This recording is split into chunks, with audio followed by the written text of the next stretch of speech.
but really it's the wrong McMahon that they're referring to. So they're getting their facts crossed. The contract reads McMahon, however, it's Shane McMahon. So there you go, guys. All of our listeners out here, you heard it. Plus, they're hilarious, so they're killing it promo-wise. Shish! Shish! Shish!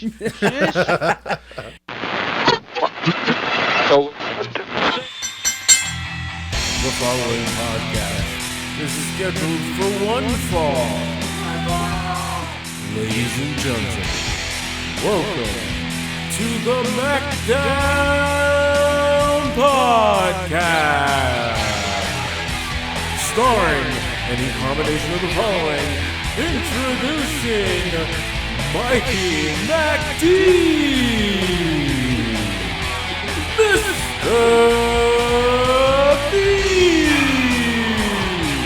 A.J. Mitchell, Cam, and Kimmy.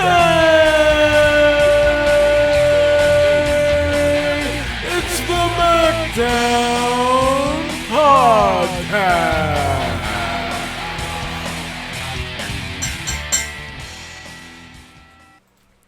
What's up, everybody? Welcome back. It's another edition of the MACKDOWN Podcast, episode number 30. Just so we're in our 30s. That's it. It's official. Yep.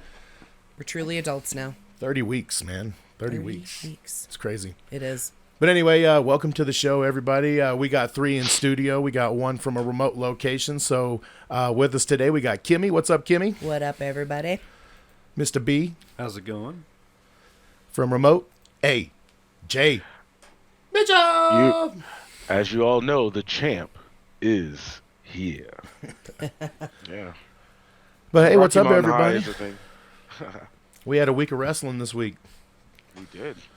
I thought it was an enjoyable week for the most part.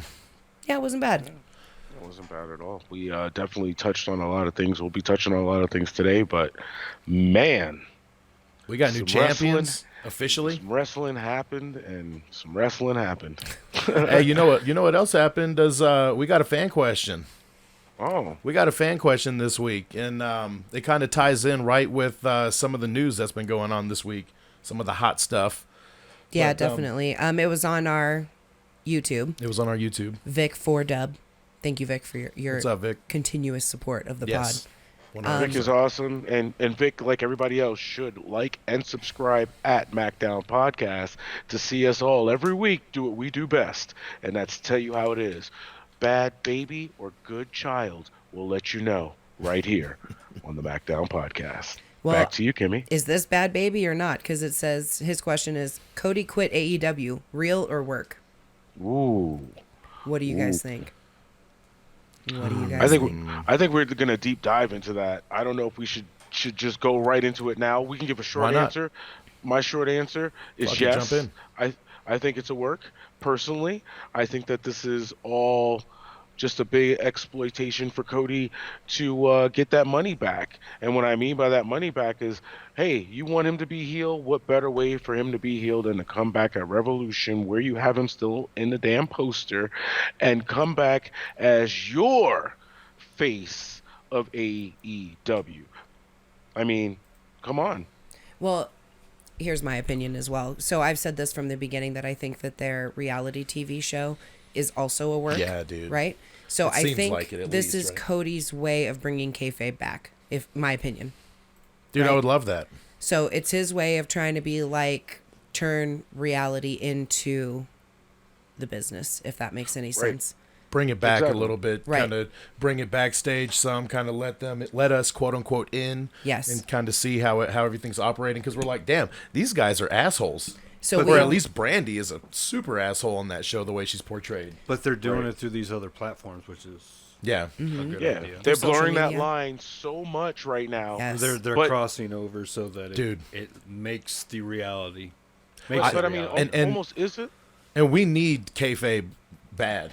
Like kayfabe, because everybody's so afraid of hurting everybody's feelings and all this bullshit. You know what I mean? They need to go ahead, let them be them, like MJF. Take the fucking hey, take the heat, man. Like it's fuck it. It's all kayfabe. You know what I mean? That's kind of... You're staying in character 100% of the time when you're out, and it blurs those lines, and that's what we need more than ever right now.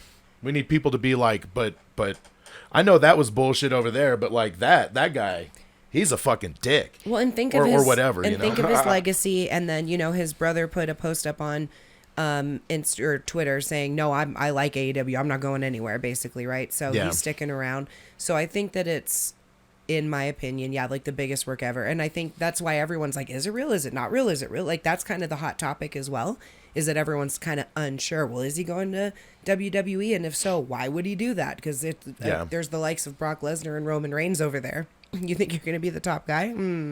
Okay, Stardust. I know Cam kind of subscribed to the theory that Cody could be, and I don't want to deep dive too much because he's not here to defend himself. He was booked. But, yeah, dude, he kind of subscribes to the theory that Cody could be the one to dethrone Roman. No. And I'm just like, I don't know, dude. I don't think so, dude. No. Well, at least not this Cody, I just don't think he fits in that anymore, WWE. It's interesting, dude. Yeah, I feel like he might get lost in the shuffle. They'll bring him back. It's kind of like what they did with Finn. They brought him back to have this major match with Roman just to, basically put Roman over as the demon. Yeah. And then... They did that to him multiple times. And then he's times. gone. We haven't really even... what the fuck is he... Where is he? What is he doing?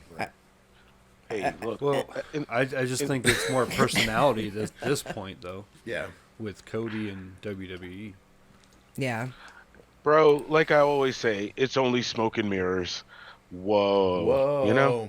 But yeah, so thanks, Vic, for your question. I think that we always enjoy fan questions, as Kimmy said. Please, once again, put your comments down. We like to talk about what you want to talk about because we are here for you, unlike other people might say, but, might not do. All right, here's the question. And I kind of think I like the work theory as well. I think everything's a work in pro wrestling. That's just me. Right. But what if, and I know Hunter's not released from his contract, right? Okay. What if Cody goes away from AEW for a while? We'll just say 6 months. Okay. He's gone. Kind of out of public's eye, whatever. Next thing you know, Hunter shows up with Cody. At AEW? In AEW. Yeah, the wrestling world will explode. Because think about it. All of the top NXT talent. Right? Yeah. Okay. So all the top talent from NXT is now in AEW. So why couldn't he... I mean, obviously they would have to do something as far as working together, or Hunter would have to be released from his contract. I don't know. What if it's Shane? He's got medical issues right now, though. Yeah. Well, he doesn't have to come back as like a wrestler. Yeah, he can't come back I'm and just wrestle. saying, like he was in the. That was months back. It's been, I don't know how long would you say? Maybe 3 months. Yeah, maybe. So 3 months, 4 months. Well, I mean, Mike, recovery and whatnot. Yeah. Your theory, Mike. I see your theory, but I up you and I take Hunter out and put in the real person who was released, and that's Shane McMahon. Yeah, that's what I was about to say Shane. Too. You come in there with Shane. You have that McMahon heat, and Shane's always been the wild card. You know what I mean? Of the whole family. Well, he's under a 90-day, ain't he? Yeah, well, we're not saying immediately. Well, that's what I'm saying. Maybe 6 months or so. He said 6 months. No, I'm just saying. I'm bringing it up. That's a point. Yes, but we're not saying he's going to show up tomorrow. You getting hot over there, Mr. B? I like you. No. You getting hot. I'm just stating facts. That's all. I don't believe you. Prove me wrong. Well, I'm just curious because he's a McMahon. He's not an actual. I mean, he is a talent, but he actually works for the actual company. Well, they all do. Well, no, you know what I mean. In the background, he's not like. No, he's released. He's not in. He's there. He's gone. Well, yes, I know. But what I'm saying is, he was not He was not always on TV as a talent. He was working in the background more than on TV. And the last time we did see him, he was a talent. So I get what your point is, Mr. B saying. Yeah. Is it a 90-day clause because he technically was a talent the last time we saw him in a WWE ring? That's fine. Yeah, I imagine he would have to have a 90-day clause somewhere. Like everybody that has a talent contract has that in their clause, except for like some of the NXT folks. Well, yeah, if they're on because some of them short-term bounced little- right away. You know what I mean? So, you know, like Keith Lee he signed a WWE contract, so he had that 90-day. But like Malachi, But do you he bring was gone. Shane? I said Sean. Do you bring Shane McMahon back in as like a talent though, or more of No, like an God, no. administrative though? You know what I I mean? would bring Like, him in as an on-screen, like an Eric On-screen Bischoff. character, yeah. I'd have him like in an Eric Bischoff role with Yep. some of the, you know what I mean? Because Cody could come back. Because if you think about it, Cody's the only one that was an EVP or brought into that system that is legit WWE born. Yeah. Like he started in the quote unquote performance center before that was a thing. FCW maybe. I don't know where he came through, but he came through the WWE system the whole time. You know what I mean? that would be an interesting twist on the storyline too. Because then if- he's like, I'm going to go get my buddy Shane, you know, from the system that I was born in, you know, the system that works, or however he wanted to do it, to play like the whole entertainment versus indie pro wrestling. Because it's pro wrestling, but it's their version, right. which is the Young Bucks and Kenny. They're very much goofy, you know, Yeah, which I indie like, though. stuff, which is, yeah, there's a market for it. No, I think that though what you're saying too about him bringing in Shane McMahon, that might be an interesting twist on why everyone thinks that he's trying to be signed by WWE, because people are like, oh, he's talking to McMahon, but really it's Right. the wrong McMahon that they're referring to. So they're getting their facts crossed. The contract reads McMahon, however, It's Shane It's McMahon. So there you go, guys. All of our listeners out here, you heard it. Episode 30, we put it out there like we've been putting everything else out there. Prove us wrong. I was going to say, you called pretty much the whole damn Elimination Chamber. Hey, also, here's a point I just thought of. Could history be repeating itself? Kind of like a WCW thing? Where fucking Shane's goes to AEW, and this whole thing in the background is like AEW getting bought out? Or vice versa, maybe, even? Or they're coming to take over. Yeah, you're pretty much saying Shane is the new Scott Hall. Yeah, because like Shane how would be the Shane new was Scott on Hall. WCW, he ran it per se. Well, and that's kind of another reason that we're starting to hear now that's coming out is Cody and the Bucks, Kenny and the Bucks wanted to do their own thing, have their own brand, their own style, not necessarily compete. They just wanted to be an alternative. Well, Cody's like, fuck that. Let's compete like we are the premier program. Fuck them. Let's compete with them. Let's run Monday nights. I don't know if he's saying this, but they are saying That's that his intention. they were beefing Yeah. backstage due to the fact of He wants to be competition like head on. right. Yeah. He wants to go head up with them. He wants to be the competition. He wants to have a little war. And Kenny and the Bucks are like, nah, dude, we don't want to do that. We just want to do our own thing, have our own style. Let's leave them alone. But you know, Cody's he's a born. It's in his blood. Wrestling is in his blood. Baby. Well, and that's why I was thinking that the whole bringing kayfabe back, because look at his legacy and where he comes from. I just think Right. that would be just like him to do that to save the wrestling industry, if that makes any sense. Well, and because yeah. the monster, the monopoly is in a sense of wrestling right now is WWE, which is very scripted, very not what it used to be. So I think dude. this is his maybe quote unquote last ditch effort to really save the business in a big way. You know what I mean? With a big Definitely. platform. And he's getting a lot of news, dude. That shit is everywhere. Yeah. I know it pops up on my phone more so because I look it up, but even, you know what I mean? Hey, you know Nobody's what? listening to you on your phone. No, not at all. It's not at all hearing anything that I'm saying right now. I know a lot of people say that wrestling Twitter can suck, which it does. You know, it's very toxic. However, like I said, with the kayfabe aspect of it, everybody will eat that shit up. Yeah. Because nobody's Correct. used to real kayfabe right now. Like, Right. literally, if real kayfabe came back, dude, wrestling might get canceled. Oh, well. I mean, just how good are you? You know what I mean? You just gotta And that's how what people far are do you want afraid it of. to really go then? right, exactly. Right, you can stay PC and still, like, you know, have people really pissed. I mean, there's a lot of non-PC shit happening over in AEW. Because you all know the what I mean? the quote unquote smart fans hate getting worked. Yeah. Especially in the wrestling Twitter community. Yeah. If they get worked, they're pissed. It's They funny do to not watch. like it. And it's hilarious because they always get worked. Yeah. That's why they're always so mad. Are we talking about ourselves? Trolls. I know, right? Trolls. But no, Anyway. it's I don't know, man. I feel like there's so many different avenues they can take right now as far as making it a work. Is it real? Even if Cody was to show up in WWE and pull like a Lex Luger type of shit, I don't think that's work one match or whatever, and then who knows? Vic, you got to leave your comment though on this podcast so we know your answer. So we know, do you think it's real or fake? Yes. Yeah. Work or not? Well, thank you once again, Vic. We appreciate the question. We appreciate the time. And once again, for everybody listening, make sure you like, subscribe, comment at MACKDOWN Podcast. We're here for you. Hell yeah. Well, shit. Since we're all here for you, Mr. AJ, Oh, is it that time? you want to tell us what we're doing? You want to tell us what we're doing today? Darn it. It's time for AJ's Yard. Yes, yes, yes. Ladies and gentlemen, good day to you all. It's a big week in the world of professional wrestling, from Raw to Rampage and everything in between. We're fresh off the heels from Elimination Chamber. We have all types of new champions, ladies and gentlemen. We're going to jump into that. With that being said, big WrestleMania news, included matches added and celebrities too. Wow. Speaking of which, one big thing added for WrestleMania weekend, the Dead Man. Yes, ladies and gentlemen, the Dead Man is now going to be inducted into the Hall of Fame. Thank you so much. What took you guys so damn long to put the Dead Man where he belongs? Took him and to that's in retire. the Hall.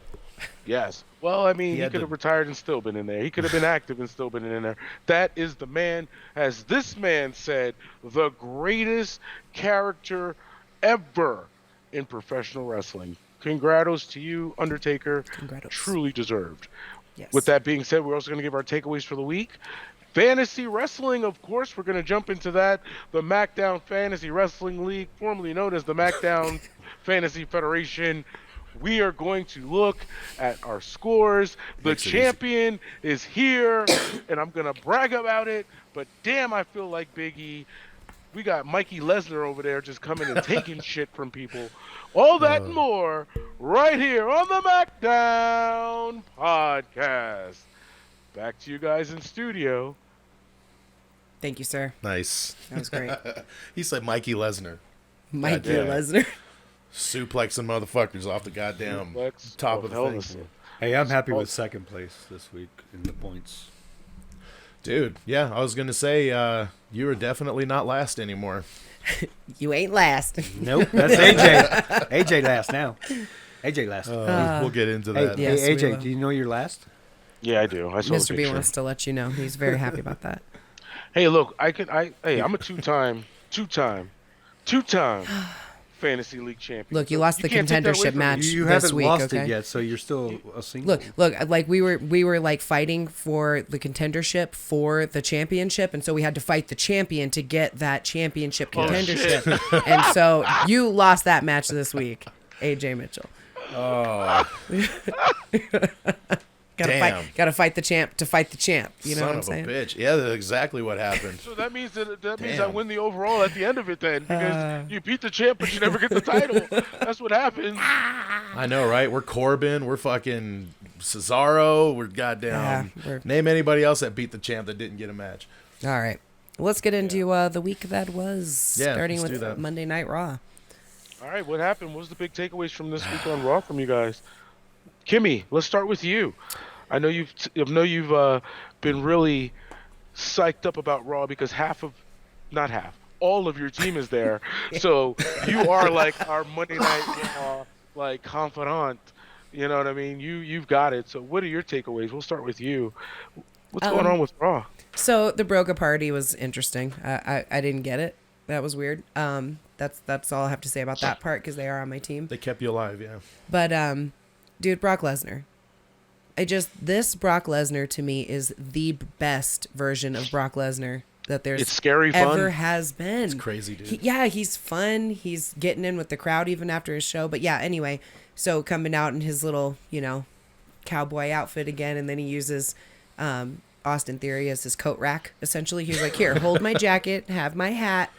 Talk about the rub though, right? Huh? The rub well- that he's given Austin Theory. That's Vince McMahon's boy, and I mean, I did recently read kind of the description of Pat McAfee's interview with Brock Lesnar, and he was comparing Vince McMahon to like being like a father figure to him and teaching him a lot about business and business outside of wrestling even, and how to handle his business within the UFC and get paid and all that kind of shit. So I think he has a lot of respect for Vince. And so I feel like if he's going, hey, this is my boy, he's going to, you know what I'm saying? He's going to work with him to try to get him over. Yeah, exactly. But I think he's doing it in like the perfect way. Like, here, little boy, here, hold my shit.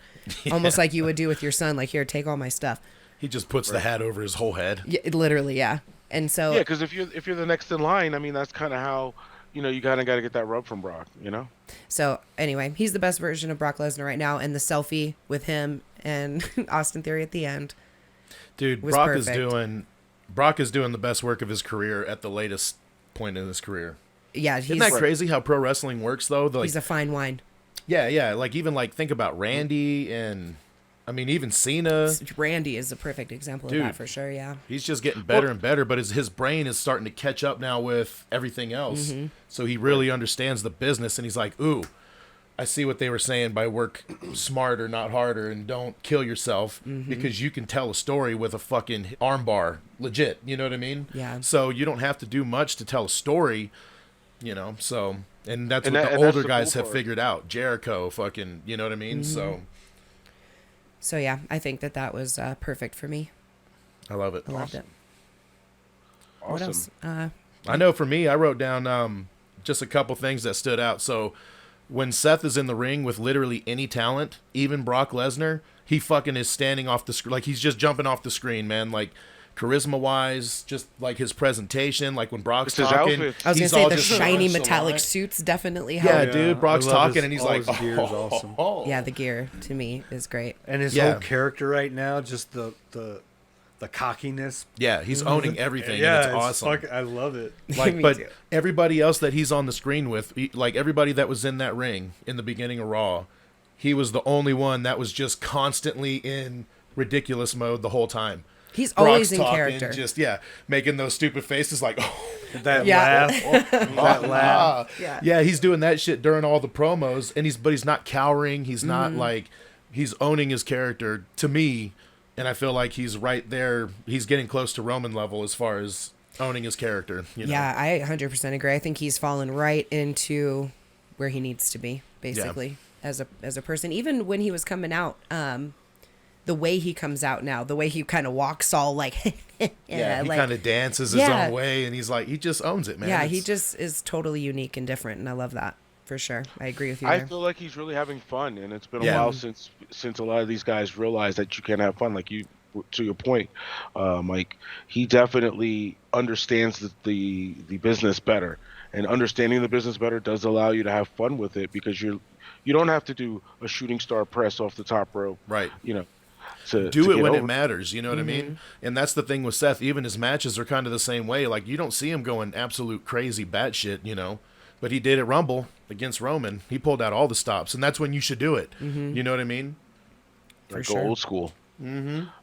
Definitely. Mr. B, your takeaway from Raw, if you have any. I'm trying to remember Raw. I did watch it. It's been a busy week, so.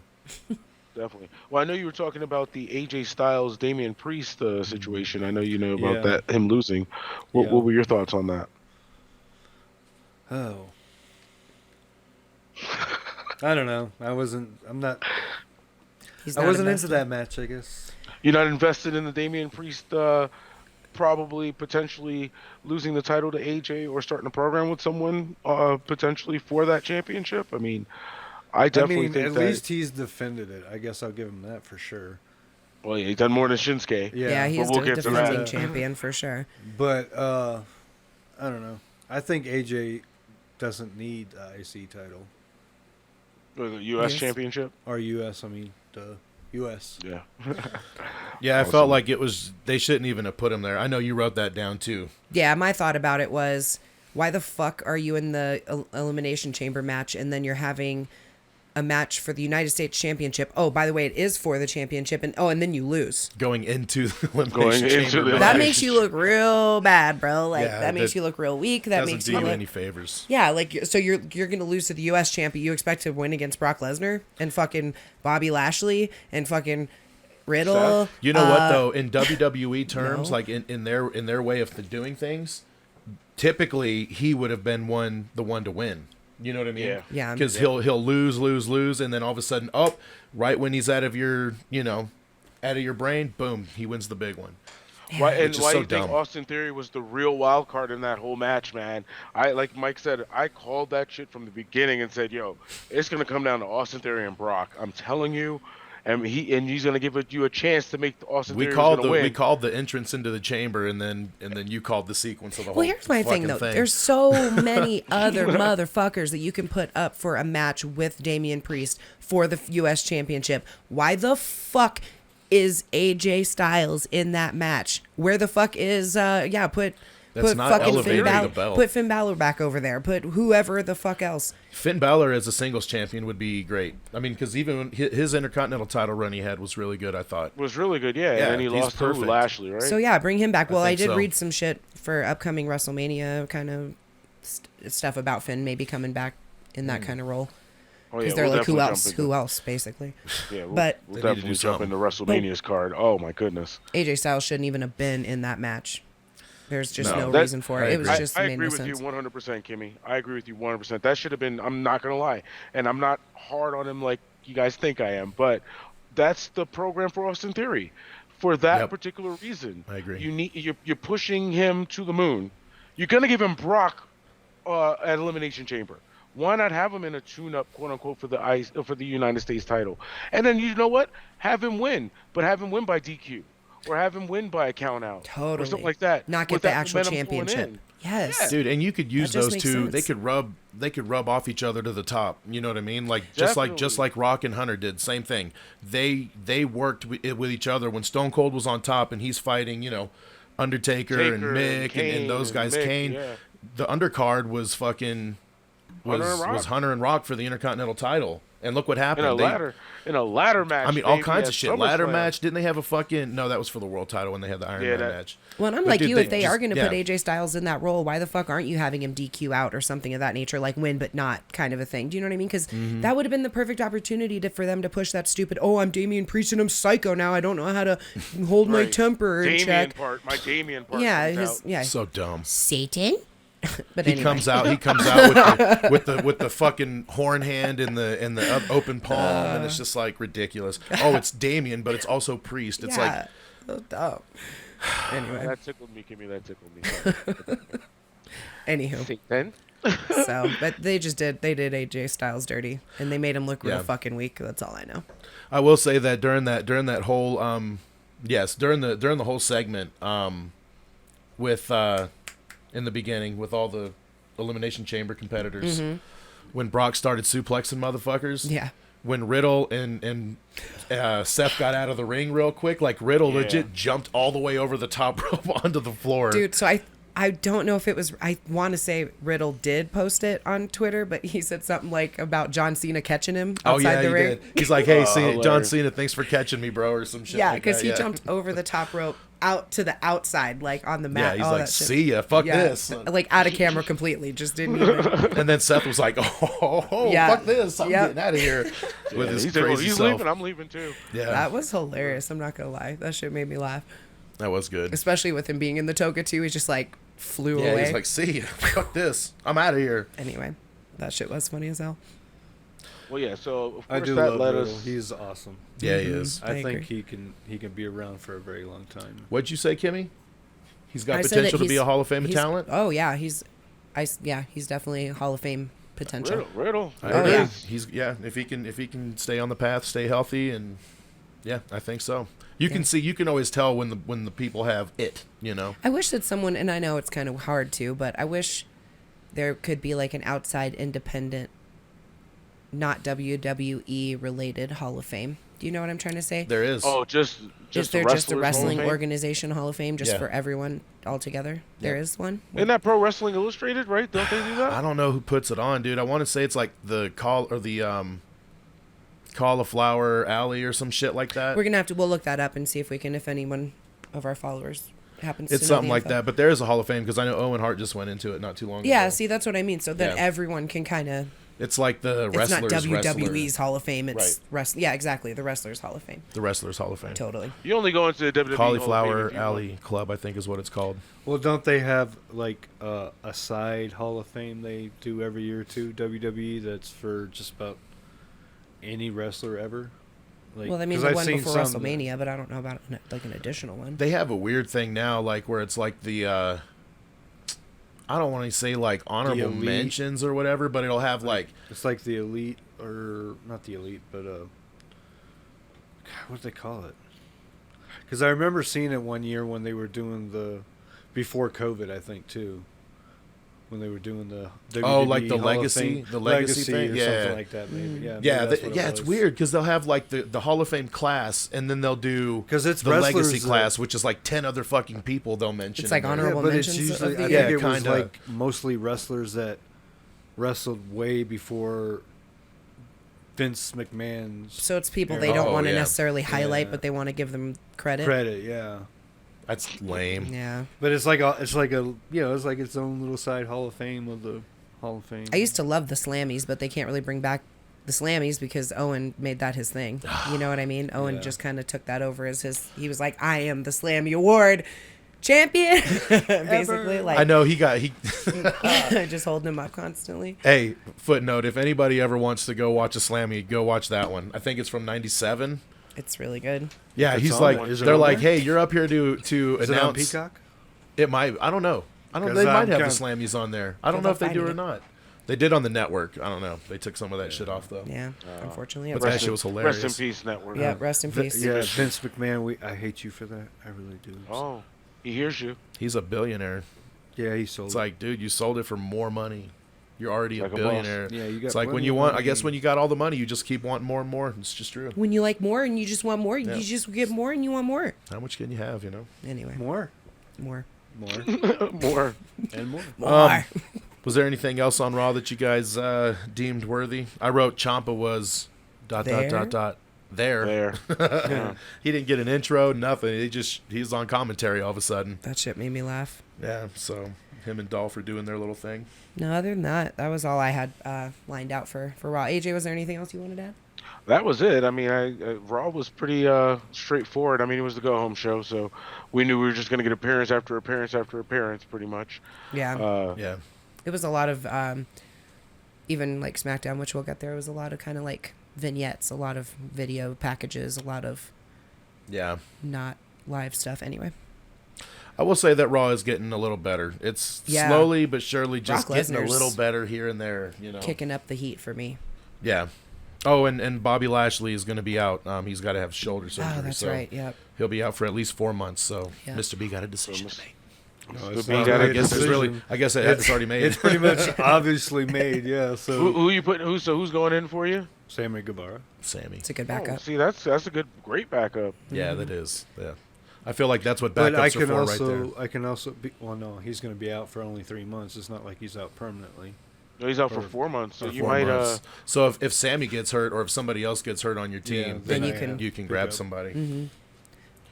He's Dude. like, hey, so wait, can I like take Bobby Lashley out, switch someone new, then put someone new back in? So It's like, then just add Mania Brock. is the shakeup. Mania will be the shakeup. So beginning of April. Damn, get to that's make some crazy. moves. We're already gonna shake it up. I know, right? I need it. I'm fucking ready to drop some people already. I bet AJ is too. I I'm may pretty, get I'm rid pretty of him. content. Okay. Anyway, I don't want to get too Yeah, far off yeah. in the weeds in that. Right, we'll get there. Yeah. Let's move on to AEW, shall we? Yeah. Let's get into AEW. All right, so I think the big news with AEW, like we all know, Cody and Brandy have walked away. I think we touched on that a lot, and as we said before, it could potentially be a work. I think it is a work. Right. Personally. I think it is a work as well, I agree. personally. But with that being said, I know we had some big takeaways from that. I know Mikey MacD had some big takeaways. I'm going to jump to you first on this. We'll go right into your takeaways from Dynamite. Go for it, sir. All right, so I wrote down, I want to give props to Bryan Danielson and Lee Moriarty. I feel like they fucking killed it, by the way. They had a great match. Great pro wrestling storytelling match. And so shout out to that. I don't want to spend too much time. But right after that, Bryan Danielson said he wants an answer. You know what I mean? He wants an answer from Moxley, so we're going to see, what's going to happen. Moxley comes out. Basically, they have a little back and forth, and to sum it up, Moxley he's like, I didn't say yes, but I'm not going to say no. And he's like, I'm not going to align myself with somebody until I bleed with them first, basically. And and it's not like they haven't fought. They've fought, but this is the first time that these two incarnations of these characters are meeting. Yep. You know what I mean? So and Mox has never beat him. So I think that they're going to have a match, obviously. It's going to be great, by the way. And their two styles, I feel like, are going to be amazing. Yeah, because Moxley can wrestle, but he's a very much a brawler versus someone who's going to be more technical and counter his strikes and shit like that. So it'll be a great match. And then also, we're getting Hangman and Adam Cole. So yes, definitely. Adam Cole. I think Adam Cole's going to beat him. I think he's going to take the title off him, unless they're going to keep rolling with Hangman. Tony Khan sucks at booking top talent, dude. That's just my opinion. He's not very good at it. Well, he's very lucky that the talent he has knows how to make it work. Get over. Yeah, dude. How to get over. Exactly. I'm very excited about the Bryan Danielson Moxley match. I think that's going to be great. I thought their promo together was great. Yeah, is it just definitely. a regular match again? I forget. They're just going to have a regular match. Well, they haven't even announced it yet. Really. But he's like, I'm going to leave it in your hands. He's telling Bryan Danielson, I'll leave it in your hands. Like, I'll entertain the thought of joining you, but I want to get my match back. He's chasing the dragon, so he said. Chasing the dragon. I love that. That's a great gimmick for that. You think Bryan's just going to give him like, okay, you pick the match kind of deal and pick the stipulations? He'll probably just go, you know what, we can have a match. We'll have a match. No holds barred, maybe. But yeah, that's what I'm saying. He's going to pick. Moxley's going to pick like a no DQ or hardcore match. I mean, it would fit right into to Mox's style. You know what I mean? As long as they don't do the exploding death ring match, that's fine. got to be done. I think if they do it, they probably do it better. Then they probably will go over. Somebody probably will die this time. Yeah, I was gonna say they'll go way above and beyond and blow the ring up for real. I think a street fight would be. He doesn't need explosions. He just needs weapons. That's all he needs. I don't want it to be a street fight, but I also don't want it to be a sanctioned match. I think having a quote unquote like no disqualification match would be plenty. Because I think it gives them each a chance to use their wrestling style, right? Because it's still a match after all, right? But I can't hit you with a chair if I want to. I could. I mean, and you know what's crazy is I think Bryan Danielson would being his character, he would play up to the whole like, no, we're gonna have a match, right? We're gonna have a fucking wrestling match. I'm not pulling out baseball bats and tables and chairs. Fuck that. I'm not doing any of that. Yeah, but if we're going to bleed, we're going to bleed. We're going to beat the shit out of each other. Yeah, we'll fight. That's fine. Right. We'll fight. But no, I could see him doing something like that because, he is very conservative, when it comes to his character and his matches. But, he can work any style. He's literally one of the greatest that's ever done it. So. Yeah. Oh, yeah. Well, speaking of one of the greatest ever done it, Kimmy, I'm going to throw this one to you. Inner Circle has had a come to Jesus. And Santana and Ortiz went one-on-one with, but had a tag team match with with Hager and Jericho. I'm going to throw it to you, man. What are your thoughts on the Inner Circle implosion?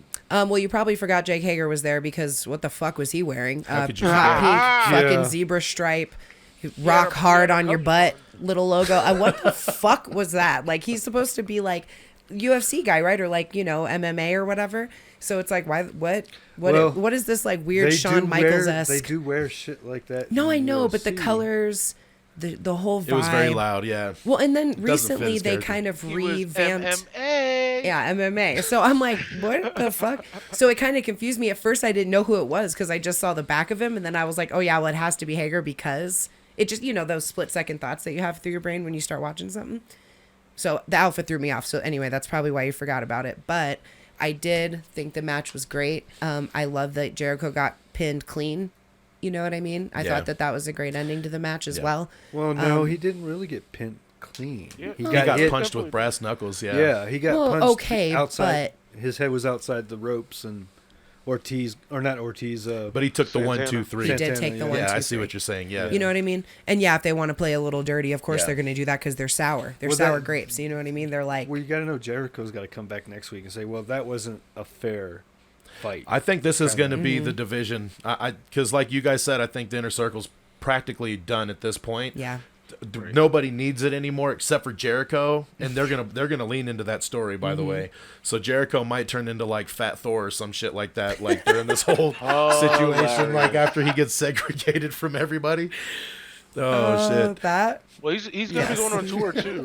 Yeah, and he'll come back Jimmy's a little dying bloated over with all the there. alcohol. He's been touring, actually, yeah. Oh yeah, I think he is. Well, Yeah. They've had some shows maybe, yeah. already. because Yeah, I think Fat in Thor makes me May laugh. they were gonna do that. But I think this would be the good way for them to divide. And then I would like to see Eddie back with Santana and Ortiz. That is a good dynamic. I would like to have them back together because Eddie they've always Kingston. been great. That's Not the to South mention, Bronx right there, homie. Dude. That's like my hood, homie. Like, yeah, give me all when the you want it to title. be, AJ. yeah, I was gonna say, I think that He's like, what? I wrote down, dude. Hey, Kidding. Santana's fucking underrated, dude. Oh, totally. Yeah, He's a definitely. superstar. Oh, Like yeah. that dude needs. I'm not saying split with his teammate by any No. means, but if he ever did, I feel like he would be a real deal contender for the world title. If we were talking fantasy, you take him versus the other guy if they have I him would. split. I would. Oh, I would take the tag team just to have both of them. You know what I mean? Because then if he splits, dude, he's easily a TNT champion. He can cut great promos. Yeah. He's good in the ring and he's big, man. He's like low key a big dude. So he could hang. He could hang with on the chops and in the ring. I do like their face paint they do, too, when they wrestle. Yeah. They're warriors. That's the South Bronx, homie. Like, you gotta understand, that's how they do it over there. That's how they make it over there. Well, and I That's like how the fact that South Ortiz Bronx used the gets it done. fucking brass knucks too, because that's their style, man. Come Exactly. on, you know what I mean? Like you can't don't hate the player, hate the game, right? Exactly. So That's so how you do it. that, and they even said we fucking settle things with these. So he hit him with the brass knucks. Jericho left himself open for that, and I thought it was a great match. I even love Hager's psychology when Homeboy's hitting him and he's like, "Why, Bip? We're boys, Bip." And it's just like, I was like, "That's great, dude. That's great." Homeboy's hitting him and he's like, "Why, Bip? We're boys, Bip." And it's just like, I was like, "That's great, dude. That's great." So great psychology, man. I don't know. I agree. They did a great job. Yep. Well, and here's the thing. Now they've been together for years now, and they're finally splitting them up. It's just perfect. Yeah, I the agree. timing is perfect. Yeah, the everybody's pacing everybody is has good perfect. spread off. Yes, Right. it's, And thank everybody you. has their own kind of game plan here. Santana Ortiz can finally go for the tag titles. Yep. Sammy's a fucking superstar, bro. He's on a rocket still. He's on a sailing. rocket, bro. And what did I tell you? The signs in the picture-in-picture is the gimmick, baby. Shut up, Sammy. You Hey. heard the GOAT say it. Shut up. Hey, it doesn't have to be all the time. I like it when he comes out and does it. Like he could make that his thing for sure, but he does just cut promos. His promos could be like 3 words, like I'll see you on fucking Friday or whatever the fuck. You know what I mean? Well, I just want to thank AEW for having the patience enough to give us a long-term storyline and Yeah, dude. storylines that we can follow, that are consistent, I'm invested in. I enjoy it. It just makes better for everybody because if you give the time to tell the story, it allows those folks to kind of get bigger than their spot, so to speak, and because that's what factions are for. They're made to put folks together, just like the Nation of Domination, dude. How many superstars came out of that fucking that you know what I mean? Yeah. All of them, pretty much. All of them. D'Lo was the only one, but I mean he was champ. You know what I mean? So even still, D'Lo was the first champ. yeah, he was the European champ and Intercontinental champ. So I love it, dude. I think Same it's great. damn time. Well, and then it leaves looking the at the real opportunity deal. and room for them to come back together at some point in the future. You know what I mean? And have Yeah, some dude. sort Always. of resurrection of the Inner Circle, and then the fans will go crazy. You know what I mean? So I don't know. I love it. I think it's great. I Yeah. think they did a great job. Well, with speaking that. of breaking off their storyline, and I'll throw this to anyone who wants to jump in on this one. Sammy Guevara now is going to be doing his champ, his two belts Sammy. He's going to be looking to fight Andrade. It looks like Andrade stepped up and is going to be a the great next program. guy. So is Andrade going to get both belts now? Can we just go? he stole them. He stole Well, him. here's the thing. Can you wear just one, though? Can Yeah, you wear I just know, one at come this on. point? Like, Yeah, okay. Either that or make it bigger and more encrusted, right? Just How? boop, boop. They're just going to morph into one another like mitosis. They've you changed know? that Just belt like, so get much you, bubble. already. Yeah, everybody's had their own quote-unquote version so far. Right? Yeah, like it started out red, then it went Black. It was black and then white. Yeah, well, first it started out with no paint at all. Remember the first Yeah, one it was like aluminum. Yeah, and then they polished metal and red. It was still a red strap, but yeah. Yeah, because when Brody got it was when they kind of polished it up a little bit and had like the chrome and all that. And then the next version after that was when Darby got it. We're nerds. That's why we're doing a wrestling podcast at so MACKDOwn ridiculous. Podcast. Please follow us. Thank you very much. But he got it, and then Miro got it from him, and then he changed it white. So he's had like white his with own green. White with the green. Yes. Yeah. Because that's even changed a lot too. Not just the strap. Yeah. Like the colors of the ribbons and shit. So let's go back. Andrade stole the belts, you said? Yeah, Andrade stole the belts. And I remember that. Yeah, I was going to say, that I feel like I missed. I must have walked away from the TV Yeah, at it was that at moment. the very end of that match because he came out because he'd been telling Darby, he's like, I'm going to be the next TNT champion. So he kind of fucked Darby out of that spot. So there might be a Darby and Andrade thing in the meantime. Yeah. Which is fine. I mean, Andrade's going to... Well, Darby puts on good matches, in my opinion. So Yeah. Dude, I'm not gonna lie, dude. Everything AEW is doing right now, I'm liking. I agree. The backstages, all of it. Like the women's division needs some help because, but they're doing a great job with Serena Deeb. They're letting her do the whole 5-minute thing on Rampage. So they're elevating her. Statlander's there, Hirsch is there. They're trying to elevate all these girls. Thunder Rosa definitely is a primetime game. Yeah, the Cobra Kai call out thing was kind of funny. I love that. That great. That was hilarious. Finish them. I told you she was weak. Yeah. Just like, oh, kill that bitch.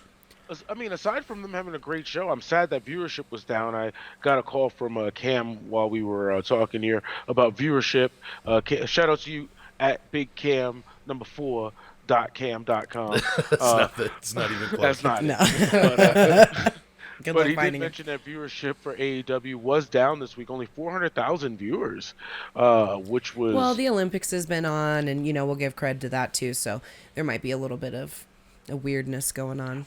Gotta watch your men's curling, man. Shout out to men's curling. Hey, that shit's USA. men's curling was like last week. Calm down. It's ice skating and lugeing right now. Oh damn! Actually, look, I love the Olympics. Okay.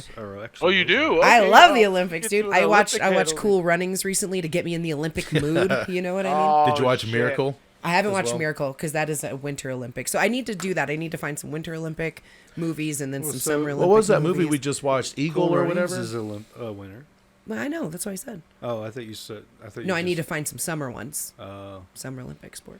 Oh, Summer Olympic. Dude, are there any Summer Olympic movies? I don't know.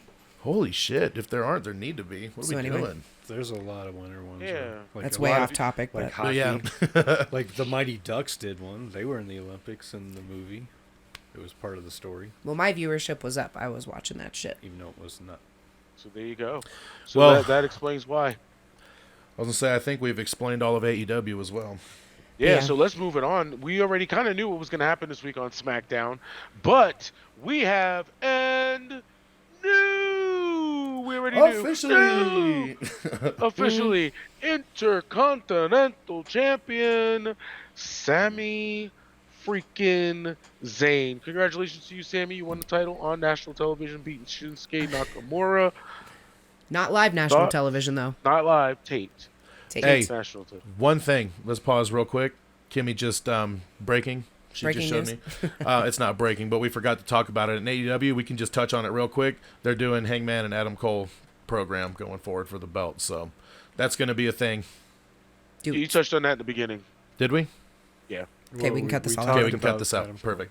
Perfect. Right. So yeah, Sami Zayn once again winning the Intercontinental Championship clean live on TV.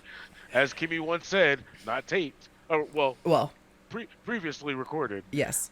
Not live. Not live. But it's official now. Hey, but it's good official. for him, man. I'm happy for him. Yes. I'm sure some fuckery's going to go down because he's the master of, conspiracy and all that. But I love Sami Zayn in this role, and I think he's going to hopefully bring a little bit of prestige and interest, at least, to this title. It's not just going to be a joke like the 24/7 title. It's going to be something that, you know, I think to him, he's going to hold like special and like make it near and dear to his heart. Yeah. He's going to be like, I'm the champ. He's going to make it important to him. You know what I'm saying? he's going to take the pride and he's going to flaunt it and do everything and not just wear it like a prop like Shinsuke did, where he just comes out and there's a big belt buckle. Yeah. Nobody knows what the fuck that is, but you know, it's like, what is he, the honky tonk man? Jesus Christ. Well, he does have a guitar, but just someone else is holding it. It also depends on what Vince wants to do, because this may all be Vince's why Shinsuke hasn't been on screen, but at the same time, it may have been just Shinsuke himself not up to par enough for what Vince wanted. I think Sammy's like an ultra storyteller as well. It just all depends on how the cards play out, really, I feel. Yeah. Yeah. Well, hopefully Sammy brings some interest back to it. And I think Shinsuke, I think because we've all said before, Vince doesn't give a shit about the Intercontinental Championship. And he probably also in turn doesn't give a shit about Nakamura or Boogs. He's like, whatever. So I think it just got lost. It got lost in the storyline. They're like, it's almost like, they're like, okay, we need this. We need Roman. We could do this, do this, do this. And then they're like, oh, fuck. The Intercontinental Championship. Okay, here's the story. You know what I mean? That's kind of how it felt a little bit sometimes, because you're like, oh, they're doing it now? They just literally forgot about Shinsuke in the title for like 3 months now. Well, think about how easy it is to forget who the champions are. Because how long ago was it where we're like, dude, I literally don't know who the fucking Intercontinental Champion is right now. Oh, it was Big E. When we were like, legit, I don't know who the fucking Intercontinental Champ is. Because it took us a minute to really wrap our brains. But that's the problem. Like, they're not. And granted, like you said, Sammy's gonna make that title. Yeah. Because he's gonna do everything he can to like present the belt. Big E didn't really like put the belt up and like really like showcase the belt. You know what I mean? They're putting more effort into this fucking. Apollo did. He did a better job than Big E, I thought. Yeah. You know. Oh yeah, for sure. Yeah. Speaking of Biggie, what the fuck? Yeah, what the fuck? He's just gone now. Yeah. They're not even pairing him with Kofi as a like they're not even a unit. They're not the New Day. It's just Biggie and Kofi Kingston. Like it doesn't. Yeah, they're not booking them as the New Day. That's not how even they're listed in their little, you know, when they put their pictures up and stuff. Yeah, sorry to dive off into Big E, but I was like, Jesus Christ. No, dude, you're good, because I feel the exact same way. They're putting more effort and thought into like the Dana Brooke Reggie storyline than they are into the Intercontinental Championship. They don't even know what they're doing with that story. Because Dana Brooke's a fucking married woman, and you know she got a big ass rock on her finger. And Reggie's all like, you know, I'm in love with you now for some fucking reason. No, she kissed him. They canceled that. No, they canceled that. He pinned her. He won the title. He's like, thank God we're just friends, and he moved on. So. Yeah, that's right. He did pin her in the restaurant. Hey, that's fine. Sure, that's fine. But the storyline leading up to that was fucking weird, bro. Hey, Bobby Lashley and Lana. We'll just say that. That's shows for kids. Anyway, shows for kids. Yeah. It's for kids. There you go. Sami Zayn has won the Intercontinental title, and that was your week in that, leading us into Elimination Chamber. Yeah. That was really my only takeaway from SmackDown. What about wasn't the Undertaker mentioned? Well, we're going to talk about that with the WrestleMania news. All that and more for the matches included with WrestleMania, that big weekend coming up. Elimination Chamber did give us WrestleMania implications. We'll run through the card real quick for Elimination Chamber. Anybody want to take this away? Or you want me to just go ahead and just jump into it? Yeah, go for it, man. All right, cool. So Elimination Chamber came to us live from Saudi Arabia. It was in Jeddah. We had the following matches. Roman Reigns defeated Goldberg. He choked out Goldberg in less than 15 minutes. That's always a good thing to not have to sit through all that. Just to touch on that real quick, if anybody says that, anybody in the world listening to this or any wrestling whatever, if you say Roman Reigns sucks after watching that match, I don't even want to have a discussion with you, because he actually pulled a good match out of Goldberg. That was a good match. For what they did, I thought they did a really great job. Roman slowed the pace way down. The big spots were impactful. You know what I mean? But Roman really played his card, because everybody's like, oh, Goldberg got buried. They just brought him back to bury him. And I'm like, he fucking played all the hits, man. He's fucking speared him twice. He got some offense on him. Yeah. Hey, man. Dude, Goldberg still looks great for his age. I'm going to give him that. Yeah, you know what I mean? He's 50-something. It's like, come on. Here's my problem with Goldberg, personally, me. the way he came back, his first few matches were so weird, sloppy. He knocked himself Concussed fucking himself, silly. dude, yeah. So it's kind of like, it just puts a bad taste in your mouth as far as like wanting to see that again. Yeah. You know what I'm saying? So Well, I'll he kept agree the with streak you. alive of busting himself open, so there you go. Yeah. Yeah, I got. Bouncing Always all in the over head. place. Always. Yeah, I agree. I don't know. Well, even those matches, it's almost like he's become exclusive to Saudi. Because if you think Yeah. about it, it's like the only time that he shows up now is, Dude, and the overseas. fans were chanting Goldberg before he even came out. Like, Roman was still in the middle of the ring. They're all like, Goldberg. well, yeah, that's like nostalgia right there. Yeah. Like, you know what I mean? Definitely. So, How much But- of that was actually piped in? that's Dude, what a Mike lot. said. I know. That's I so said the funny. same. You can't believe anything on that program anymore. Yeah, no but shit. Definitely. I don't know.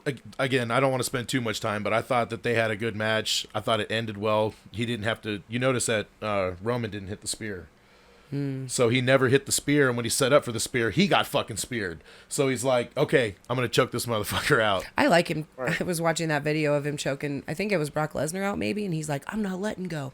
That was Edge. Oh, Edge. Okay, I was like, I couldn't Yeah, see who that's it a was. great I video. couldn't That see who video it was fantastic, dude. Yeah, Him that was talking crap hilarious. the whole time. Yeah. Yes. My arm is extra big. Yeah, Extra yeah. He's big. not getting out ever. Oh, dude. And then he's like, I talking kind of shit. like the He's choke great. out. He should start using that more than Well, the he does. Superman punch and all Yeah. that. No, I know. I'm saying like, yes, he uses it often. Well, but, and he can like, do it to anybody. Yeah. And you can do it out of nowhere, which, Yeah. He's it's almost like even like with because he did it to Seth also. He's just kind of like, no, I'm done with you now. Yeah, We're you're just go- gonna. you're going to sleep. I'm gonna hold you here because I'm done fighting with you. Yep. Well, speaking yeah. of done with, we have a new number one contender for the Raw Women's Championship. Bianca Belair wins the Elimination Chamber. I was very surprised. I don't know about you guys, especially with Alexa coming in. and Pleasantly coming surprised. Yeah, I didn't want See- Alexa to win. Yeah, I thought Alexa was going to win, to be honest with you. Yeah, I didn't That's want as that. soon as they announced her, I was like, oh, well, she's going to win, obviously. She's coming back. She's healthy. They're going to put her in a big spot. Not to say that she can't, weasel her way in there. There's still, a whole month before the shit happens, so. Well, I was secretly wishing Bailey was coming back. We all know that hashtag Bailey, Same. please come back. Or Asuka, for fuck's sake. Yeah, dude, even Asuka for sure. definitely. Yeah. One of But- the high spots of the match I want to touch on. I don't know what you guys think about this, and I know Mike, you're not really fond of big girls taking big spots off the top rope there. But I know exactly what you're about to say. Liv Morgan did hit a power bomb on Dewdrop from the second rope. She did. Woo! Yeah, go ahead Woo! and power bomb Andre while you're at it, Liv. That would be great to Oh. watch. Wow. I'm just saying it's not. I mean, come on, dude. She's never been like this strong girl. All of a sudden, she just picks up Dewdrop and slams her? Like, come on, man. Well, it was more momentum. It was. I will give her Right. that. I'm going to agree with you there, AJ. I thought for her doing that, I thought they did it well.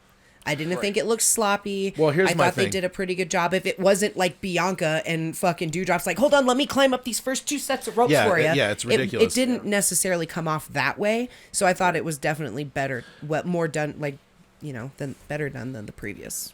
I one just with think Bianca. Dewdrop's given too much. She needs to stop with the whole, they kind of slid her into the Nia Jax role. And you even said that, AJ, where Yeah. Nia Jax wishes that she was in kind of what Dewdrop is now, Dewdrop which is I right. agree, because Dewdrop is actually good. Yeah, She's a she good is. Yeah, wrestler. she's not hurting people, but she's Right. making it look but devastating. I'm like, right, but oh, she's imposing her fucking her everything, her size, her fucking attitude. her will. Her Yeah. will Yeah. is being imposed on these girls. Yeah, so 'Cause that's what she's calling them. she girls, needs not to women. she needs to take a little more of a stance as far as not giving so much, as far as like big moves like that. Like, Right. I'm not letting anybody pick me up until it matters at a pay-per-view or a bigger big spot. show. I'm not doing it on a fucking Monday Night Raw. We ain't doing it. Right.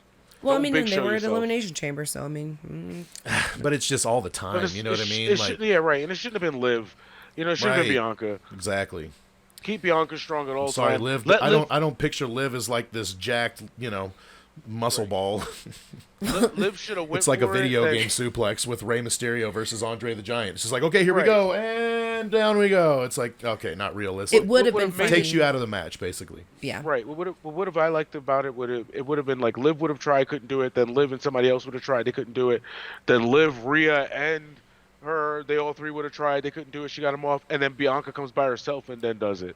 That would have been a better spot to just a little more thoughtful. Yeah, dude. It just keeps her strong too. You know what I mean? It keeps Bianca strong and it keeps Doudrop strong. You know. Or you could have had Bianca and Rhea do it together.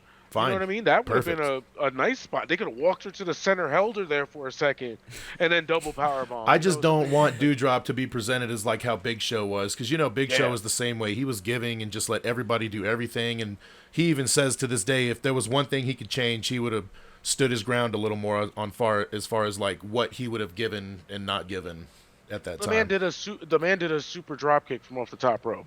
Dude, come on. Big dudes aren't supposed to leave their feet. Same thing with big girls. It's like, especially if it's Liv, if she runs and does a clothesline, I'm sorry, you're bouncing off of me, dude.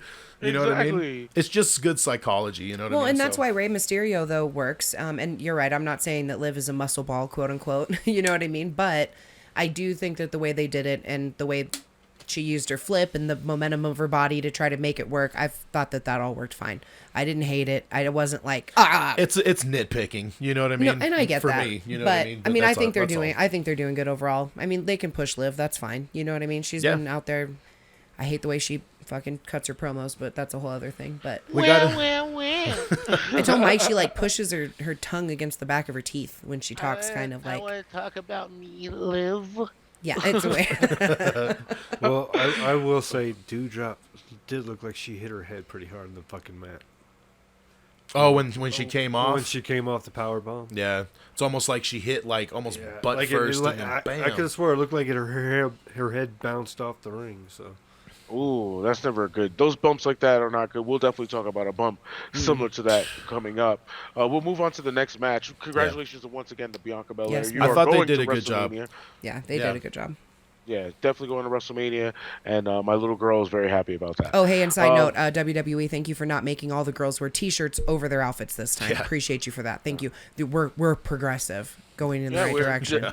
Anyway, just throw it out. No shit. All right, go ahead. Lita still did wear a T-shirt, but it was see-through, so we don't care. That's fine. That's Lita. So with that being said, Ronda, with one hand behind her back, teamed up with Naomi to take on Charlotte, and who we thought was an injured Sonya, who worked us all in a tag team match.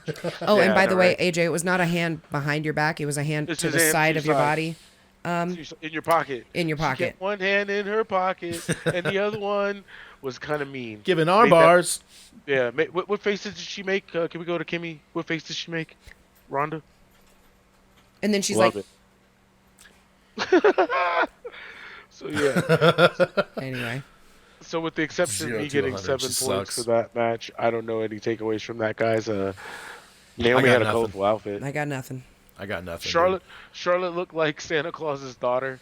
I think that was funny. Dude, that was the most random thing too. So yeah, like Naomi's in her normal crazy gear, right? And then Ronda's in a gi. You know what I mean? It makes sense. I mean, she was an Olympic judo person. So. Right, but we are tag teaming here, right? So maybe just wear a black outfit. That's fine. It's fine. It's whatever. She's like, nah, I'm going to do this. But then, and then you're right. Like the fucking Santa Claus's daughter. That's hilarious. So you didn't even think about that. And then, Sonya's whatever. It's just very neutral for her. But yeah, I just thought it was kind of an odd mix all in one spot. It just looked visually weird. I personally think Sonya forgot how to wrestle. I don't know. I'm like, dude, it's been a long time, dude. It's been a long time. Because she took all that time off, and then she's had, literally a handful of matches since. Mm-hmm. A couple of them have been tag team matches at that. So it's like, but whose responsibility is it to stay ring ready?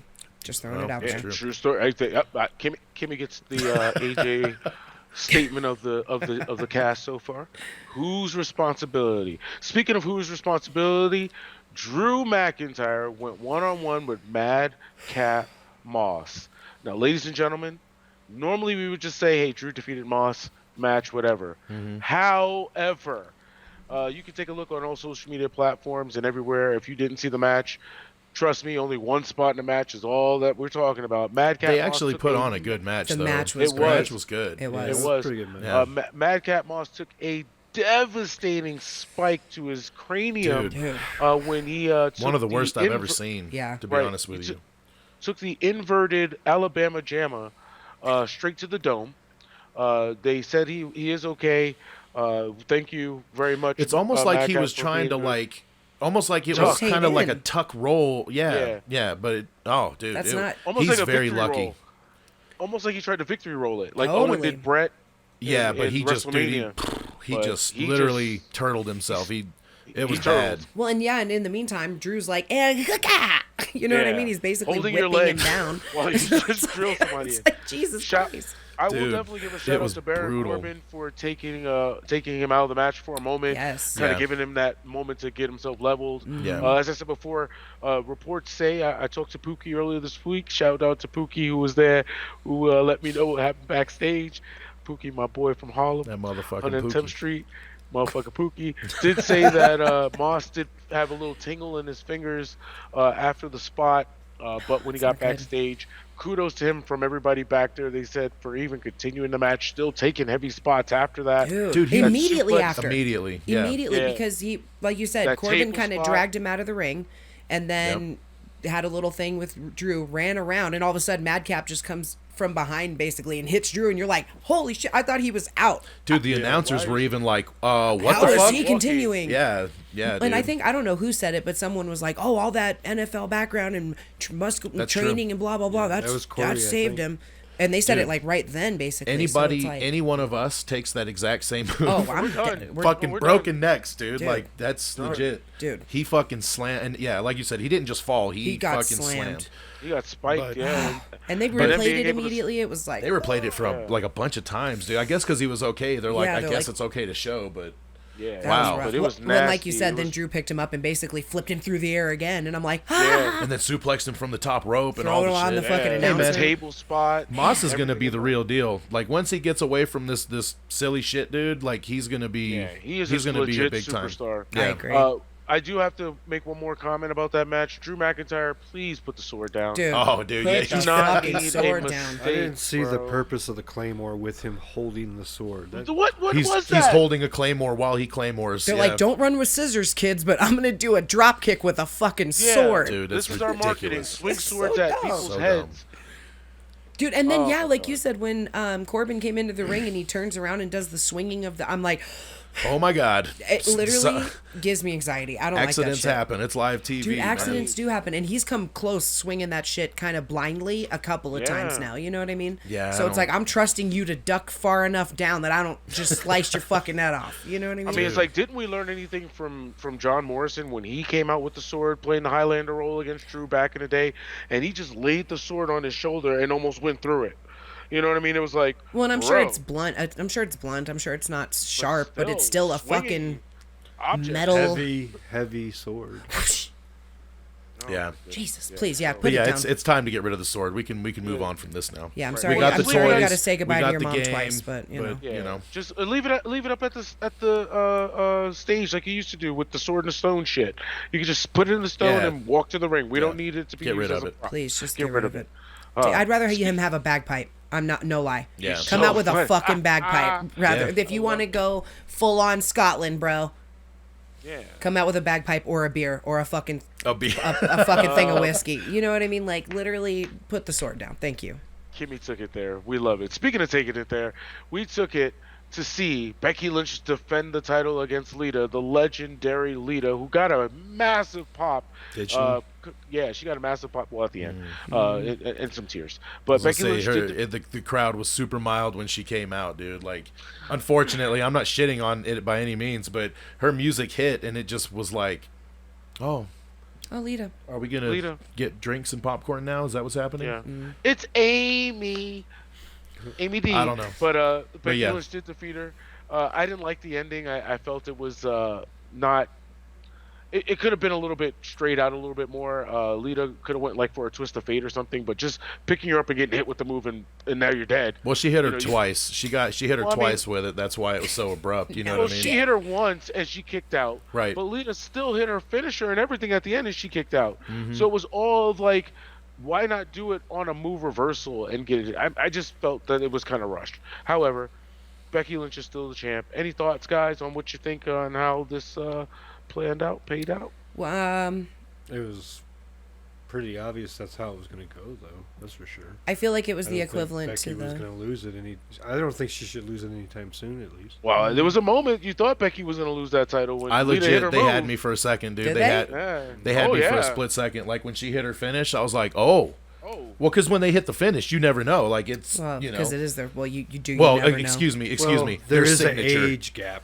In The signature. this match too. Well, you got to remember, this is Saudi, dude. They do weird shit when they go out there. They put the title on Goldberg from The Fiend. Like, what? Yeah, dude. You know what I mean? Like, I don't know Out what of water they're nowhere. drinking out there. And plus, it's 10 o'clock in the fucking morning. So we sitting here like, we don't know what's going on. We barely got a cup of coffee. We could have had a new champ. Austin Theory almost won the damn shit. We'll get to that in a second. But there was a second there where you thought Austin Theory was going to win that shit. They had a hope spot. So, yeah. But yeah, And I'm like you. There's no way they're going to take it off of Becky right now. I didn't think that was the case. However, do you think? I think it's the equivalent. Like Goldberg Roman is the equivalent to Lita Becky in the way that same. they're like same saying. Hey, let's bring in a legend. So you guys can have a good match in Saudi is kind of how it looked because they're not going to push Lita further, like any further, obviously in the storyline. Probably her last match. Right. it might have saw the been. tears. Yeah, because she You was saw the crying tears, and man. Yeah. waving. You know what I mean? So I think it's just a way to give her a big push, give Becky Lynch a chance to, wrestle her idol, essentially, right? If Yeah. that's It was all a good, true. I mean, it was. So You could tell Lita was blown up, but for the most part, Becky carried her good. Yeah. You can see Becky giving her the thank you at the end of it. that was It's cute. kind of like sometimes it's funny when you see the guys giving them a thank you. You're like, okay, you're still on TV. Shut the fuck up. Like, do it backstage. Like, you know. What Well, I mean? I did But like how it's she respect. pinned her and then kind of rolled over on her, like, I'm exhausted, and then kind of got up and got next to her face. I thought that was yeah. cute. I thought it was a decent match. There was nothing. I mean, like you said, AJ, she was a little blown up, but damn man, she's what 46 and she hasn't wrestled in consistently in a while. Like, you don't just get in ring shape. You know what I mean? Me and Mike said it to each other. We said, imagine us being in that match. He said, Oh, dude, are you kidding me? 2 minutes in the fucking match, I'm right. dead, laying outside, can't breathe. We get down the ramp and we're like, oh, okay. Yeah, I'm blown up before I even get in the fucking ring. Like, hold on, I got to get up on this ring now. God. Speaking of which, it seems like that's what happened with the Usos and the Viking Raiders because that match went to a damn no contest. They had to take room for the 2 video packages that they had to play right before the Elimination Chamber. But yeah, so the Usos and They Viking even the Raiders, show ended early too, though, so it doesn't make sense on why they must 9 have felt minutes like early. they must have felt like they were going to run overtime with the chamber match. So I don't. Well, they wanted to make sure the plane took off on time this time because they got to get where they got to That's get. true too. That's true too. Yeah, but it was weird because they just came out and beat their ass and. It was weird, man, because it was supposed to be a title match. I was going to be really excited because I was like, holy shit, dude, the Usos are about to get me fucking 13 points. Massive points. But And they it ended did, in no contest? Yeah, because they came out and Didn't beat their even ass start. before they even got in the ring. The match Bell never never even ran. That part, I happened. guess. The bell never rang, but the match did, quote unquote, go on paper. That was the rule for our fantasy. If the match legitimately starts in the sense that the guys had their entrance, but they attacked them right there. So Yeah, the bell never rang, so it's just a no contest. No contest.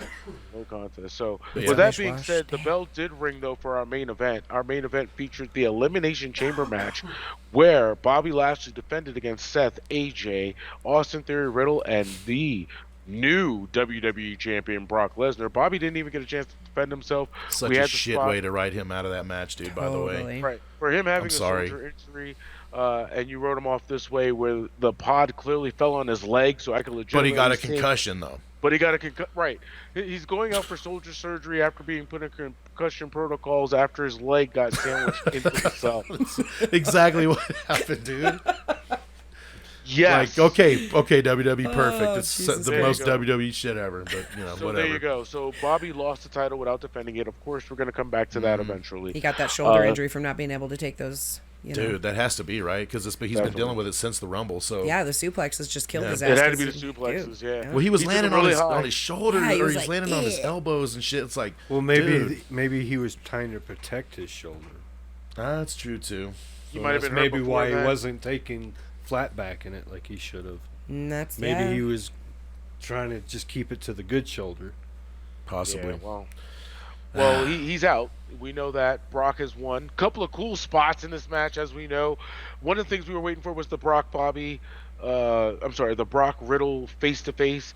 We got like 10 seconds of it. Well, we got Brock- he took way too many people out way too quickly. Dude, it was... And AJ, you called it, because as soon as as soon as he came out, you were like, well, he's going to pin so-and-so, so-and-so, so-and-so. He's just going to be pinning motherfuckers left and right. And I called it exactly of who he's pinning in order, in sequence. Yeah, he come out, he pinned Seth right away. Like, what?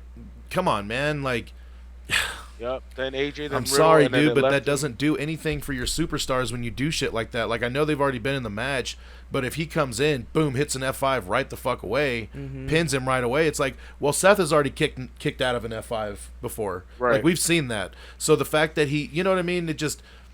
The only saving grace to it is that he kind of powerhoused himself out of his pod, and so he was basically almost like supercharged. Yeah, exactly. So that might be the only reason why they're like, oh, well, that's why, because he was so fucking hot and pissed that he was just like, you're dead, you're dead, you're dead. You know what I mean? And then literally kills Austin Theory. That whole sequence of events with Austin Theory, as I said before, I hate to be that guy that's always on the Austin Theory train, but you know what? Choo choo, ATL all day.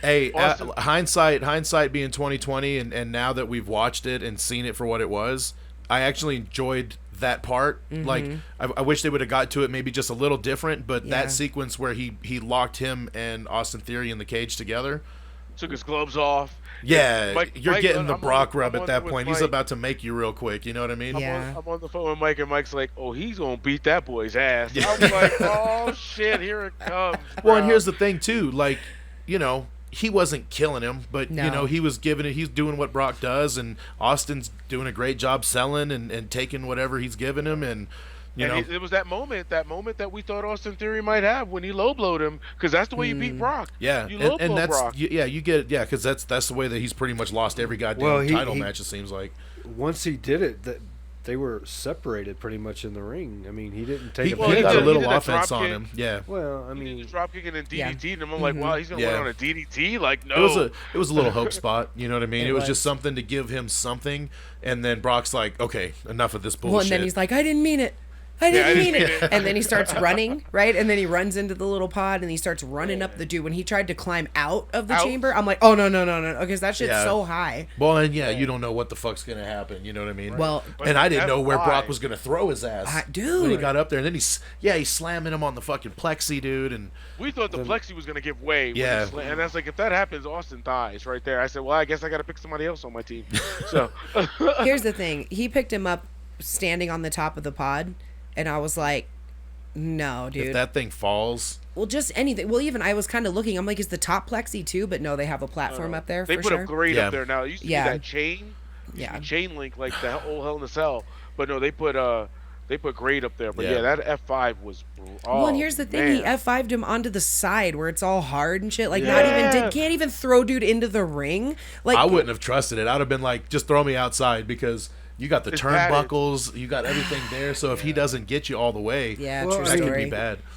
I don't know. Yeah, throw me outside. Pretty big though. Oh yeah. Not to say he couldn't. I'm sure he could have done it, but I would have been like. I mean, Austin Theory is not really that small either. Right. But and Brock's going to do what Brock wants. If Brock wanted to throw him in the ring, he would have just been like, "Well, kid, here we go. See ya. Good luck." He would have Uncle Phil'd him. Yep. He would have threw his ass. He would have threw him. Nice. But when he F5'd him out off the top of that thing, I was like, ooh. Quick question. What if Austin Theory did escape out of the cage? Would he just been counted out, you think? No one's ever done that. Yeah, no one's ever gotten escaped out of the chamber. Yeah, that's what I'm saying, though. But he was, skinny enough and small enough to get through the links. Funny. I don't know if he was going to get through that thing. It looked like, he got his, up to his waist, yeah. Yeah, he could just had to get his legs through, dude. And fucking Brock Lesnar Spider-Man up there, like, I'm like, God damn. God. Dude, he's a scary, he is the alpha male of our species, bro. Really, he's like the 1% of 1%, dude. That's why he's like, oh, Viking times, I would have been fine. Yeah, he's like, I'd have been fine. Totally survive. Yeah, I would have been fine. Wielding and Brock Lesnar just running around with a fucking axe. But here's the thing. He should have been in Vikings. Dude, those guys were huge. They were like almost 7 feet tall, so he would have been small compared to they would have been calling him like the Runt. They'd have been like, the little Runt, just killing people, kicking ass. He's climbing on my back. Look, he's so cute. He's 6'2", and these motherfuckers would have been kind of like looking down on him, but here's Brock just throwing motherfuckers around in battle. He's the alpha man for real, but it's crazy. Don't know. He's like the Mountain when he stands with his brothers. The Mountain is the small, that's exactly what it would have been. That's exactly what it is. Yeah, because the Mountain, Yeah. His brothers tower over him. Yeah, and he's Yeah, huge. And he's like 6'10". It's ridiculous, dude. Their poor mother. It's crazy. That is crazy. Well, there you have it. Elimination Chamber has come and passed. We have our WrestleMania now officially set. We'll jump into that officially. Before we jump into our WrestleMania card, It's though, quote I don't know. unquote set, subject to change. It's subject to change, of course. Before we jump into our card, our last thing that was announced, of course, through the weekend, as first reported by the New York Post and has made beneficial by the WWE, our first 2022 inductee into the WWE Hall of Fame is the dead man himself, The Undertaker. That's my player. He's not going to be in a tag team match. He's going in solo. I know, right? Is he? The Undertaker. They still got a lot of time. They can still announce, but usually they've announced some folks by now. Yeah, he is the only one, but he's like the one. So they're like, let's go ahead and get this out so everyone knows. Main eventing. Trivia. He's main eventing the Hall of Fame, yes. Maybe he is the only one, though. Hey, AJ, let me trivia. ask you a question, though. Well, go ahead. Who do you think is going to induct him into the Hall of Fame? So we've had a lot of discussion about that, and I'm glad you brought that up. I'll take the box here because there's been a lot of debate here. So a couple of people that we've had in mind, Vince McMahon definitely could be one to say, none the least, that could be putting him in there. Vince and him have had a history together that has been announced to anybody, so definitely Vince McMahon could be one. Kane. It's gotta be Kane! It's gotta be Kane! There it is. I was waiting for it. It might even be We were Kane. waiting for you to say We were it, waiting for actually. you. Okay, so Kane could potentially be it. I personally think, and I told this to the MD Mackie D over there, I think personally it's going to be the Godfather. I think that their relationship over the time period That would make a lot of sense. has been that he has said that is his best friend. You know what I mean? They've been on the road together, and they are BSK for life. If Rodney was still around, Rodney could definitely be in consideration for that. Savio's still around. I think Mark Savio's Henry's still, or around. Mark Henry, goddamn. Not Mark Henry. It was The Godwin. the Godwin. What's his name? Henry Godwin. Henry. Yeah, I think his name is Mark something. Anyway, whatever. Yeah. So Henry, it could be them. It could be a collab of all of them. But I personally think it's either going to be Godfather or Vince, or it's got to be Kane. You know? Yeah, I'm really curious though, because if he goes in by himself, there's only one other wrestler that ever went into the Hall of Fame by themselves. Do you guys know who it is? What do you mean? I What do you I mean by know who it themselves? is. It was They were the only they were the person. only person inducted in that year, Yep. Oh, and it was Yeah, the come very on. first one. the very Yes, first come Hall of on. Fame? Yeah, I don't. I personally know the answer, but I was gonna say I'm sure you know. Yeah, I'm like, let me wrestle with my brain. I'm like, am I allowed to phone a friend? Can I like get a hint? He's in this room right now. he is in that room right now. Yeah. And he has something of mine. Oh, Andre the Giant. There it is. Hey. There it is. There it Hey. Hey, Andre was the you know what first though? If inductee. Andre, if there's any other motherfucker that ever That could- deserved yep. it, it's Undertaker, man. You know, he was the leader of the men. You know what I mean? Maybe they'll do that for real. Oh, that'd be Everyone cool else as shit. gets everyone else gets a what were we calling it? Legacy. Legacy. That's it. I mean, I think it would be cool if they did that every year. Just only have one person that they highlight and just give them the spotlight, full so to hour. speak. Yeah, give them an hour. That'd be fucking perfect. Well, dude, because then you can highlight all their Everything. their career Yeah. moments, like kind of chronologically go through, almost like they do, like when people. I don't want to act as if they're dying, but like when they give like tributes yeah. to movie Or the roast. actors and How stuff. they do the roast? Oh yeah. Oh, the roast would be Oh, fucking roast would hilarious. be, dude. Put having Undertaker people come on out and cutting Wrestler's Court. promos. Oh, put Oh, yeah. Undertaker on Wrestlers. Yeah, put him on Wrestler's Court my. because he was the judge, so it'd only be fitting. That would Have be JBL hilarious. proceed over Jerry, it. yeah. Bradshaw would be the judge at that point. That'd be hilarious. That would be. Do a little roast session. WWE, Well, listen yeah. to what we're saying. Make this happen. Yes, anyway. definitely. Because WWE, of course, we know you follow us at MACKDOWN Podcast, just like everybody else should. So, I mean, I call all your shit. You know what I mean? You listen to me. I know you do, Vince. I know You could do. lead it off with Kane, even with the fucking actual fire to roast the motherfucker. Well, and if they do, that would be go. kind of cool in a way. He did get roasted for real going into the cell. He really did. Or Poor the guy. chamber, whatever it was, the elimination chamber. That's what I Have was. Brandy back wondering, there too. pushing the button. Oh shit! Okay. Full circle, baby. Well, that's the Full way circle. AEW is going to come in. They're just like, we're gonna We're gonna set you on murder The fire. Undertaker.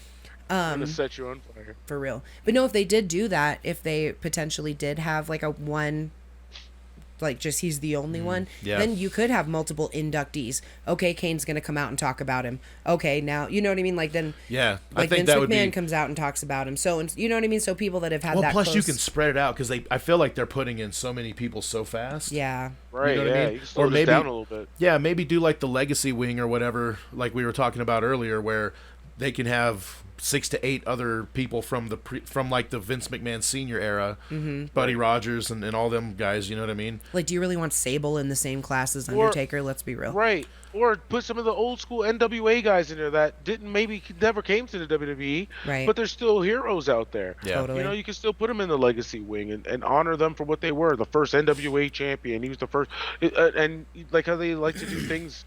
They focus around politics and race and stuff. Hey, this guy was the first, black wrestler to ever come across, or first black women's wrestler, or something of that nature.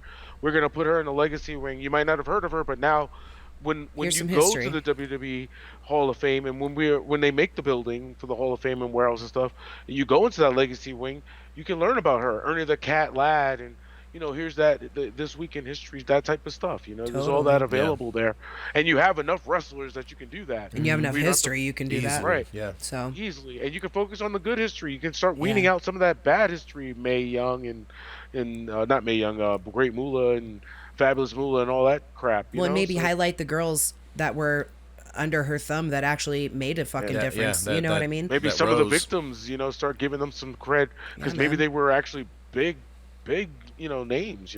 Yeah. I mean, Wendy Richter came through there. Yeah.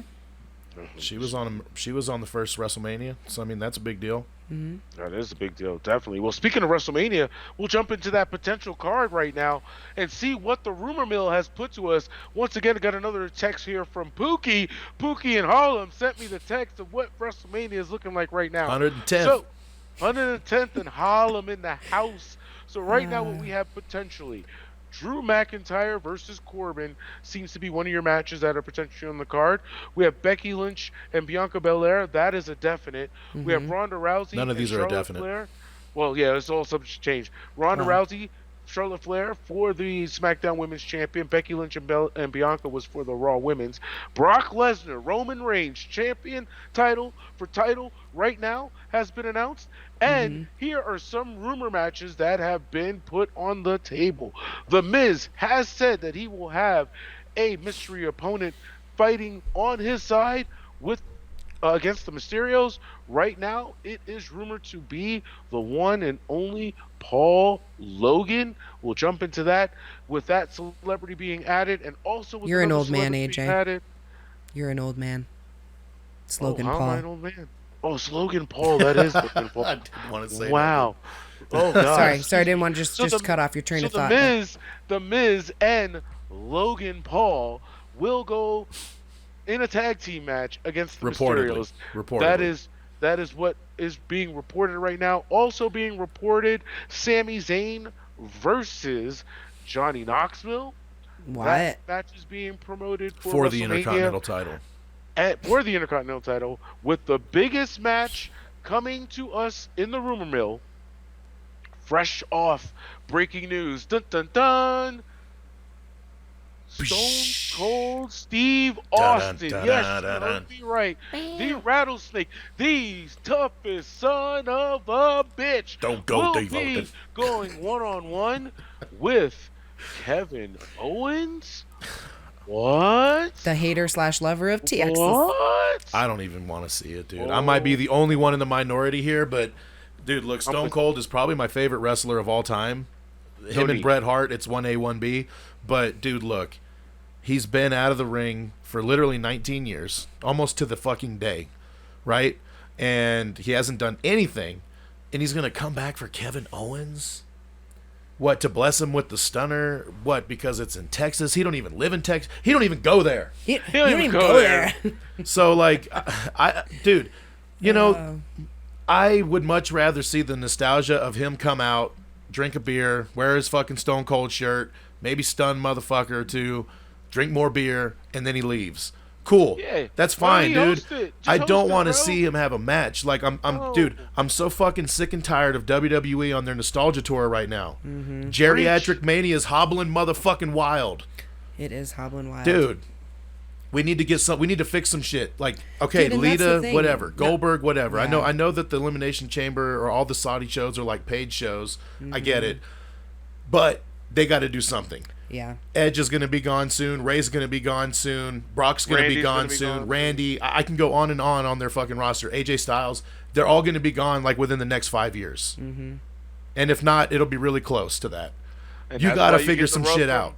Well, they trying to, Mike. If you remember, they're trying to. That's why Austin Theory's getting the rubs. That's why these young guys are getting the rubs that they're trying to So put is this out there. the new generation 2.0? Is that what we're seeing right now? We're seeing the new generation 2.0. If they start dancing and doing the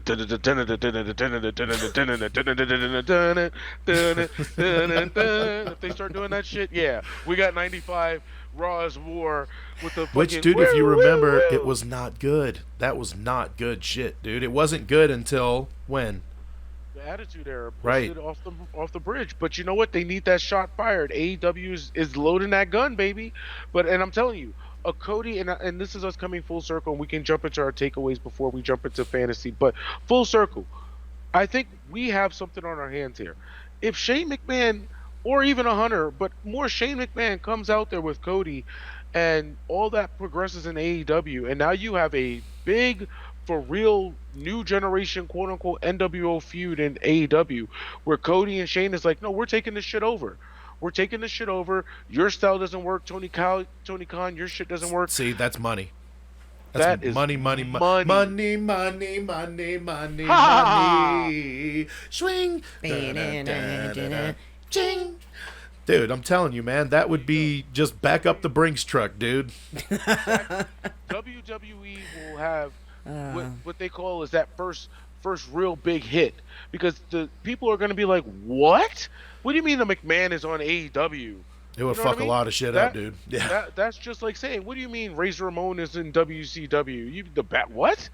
What? Well, and I'm You know like what I you, mean? bro. I think that you said it best, is that it smells like like a desperate move. Like they're Oh, like, for we have Stone to, Cold? like, what's Yeah. going to be our big WrestleMania moment? We can't put it on the Geriatric shoulders of our mania. talent that we currently have, because we don't believe in them enough, is kind of how it feels. So we got to have The Rock come back, even though that doesn't make any sense. Or we got to have fucking Stone Cold come back, even though that doesn't make any fucking sense. It's like, I mean, Rock you would got be 2 the only days of one this that shit. would make You sense. You got 2 days of WrestleMania, 6 hours.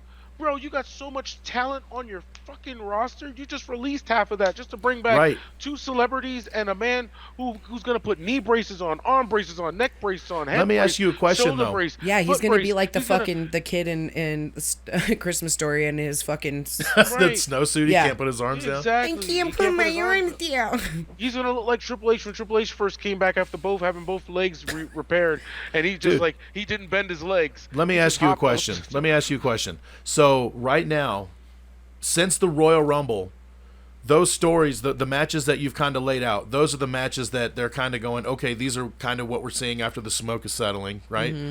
But what stories have they really been cultivating going into May? Like, what's a good long-term storyline? Like, take away Brock and Roman, because Oh, I we was all gonna say knew that's that it. was going to be the one. Right. But what other story has been told and portrayed over a longer period of time? They're all new. Or have they all just been thrown to fucking together right here during Rumble season, and they're like, okay, from Rumble to Mania, that's the only time we're going to build WrestleMania. Yeah. Well, that's pretty There's much what no- they do with them, too. That's Right, pretty but much I'm what saying they that's- do. that's- look at that's the Johnny problem. Look at Johnny Knoxville and Sami Zayn. Yeah, but this is That's all good since the building. Rumble, dude. But that's what I'm saying. What story since before the Rumble are we getting to it Mania? Logan Paul and The Miz. That happened at SummerSlam. Honestly, Yeah, but I now mean, they're if you teaming really up. wanna- if you really want to talk about any 2 people who have been other than Roman and I don't Brock, give a fuck about That's Logan a Paul. joke. Yeah, that's an actual I'm joke. talking about two WWE talents. I don't give a fuck about Logan Paul. He ain't been there. Yep. You know what I'm saying? But So like 2 WWE talents that have been in in some constant kind of a mix-up? story all the way up until. I mean, obviously we got Drew and Baron. so Drew and Brock. Corbin. Yeah, that's been well. Yeah, that's has been, that- yeah, because remember he injured him back in. Remember he injured him, quote unquote. They had the surgery, so they've been beefing since about Survivor Series, wasn't it? So Bianca and Becky And Becky had a little thing, but they fucking went. They had their little match or whatever. Then they went completely away from it, They and did. now they're coming and back. now they're going right back to it. Yeah, but they're not. Okay, here's the thing, AJ. I'm not gonna But give. she won a I'm not match gonna to give. get it. Yeah, dude. I'm not gonna give WWE credit for actively thinking, oh, I'm going to put these two lines back together. I think that it's totally circumstantial. I think that Becky it just happens and to be this Bianca way. Yeah. happen to be getting back together now because they're like, well, we want, you know what I mean? It's We not, gotta have the big matches they're for the not big using show. the storyline as their background necessarily. Like, yes, are they coming back together? Yeah. But it's not for the same reason as before. It's not Bianca going, I'm fucking coming back to get you for my shit. Like, it's none of that. They're not mentioning that in any way. Same thing with fucking Drew and Corbin, my opinion. Give them the time to get that promo out there for that, because I think that's what Bianca's probably going to kick off. She listens to us and she follows us at MACKDOWN Podcast, so she's probably going to do this now.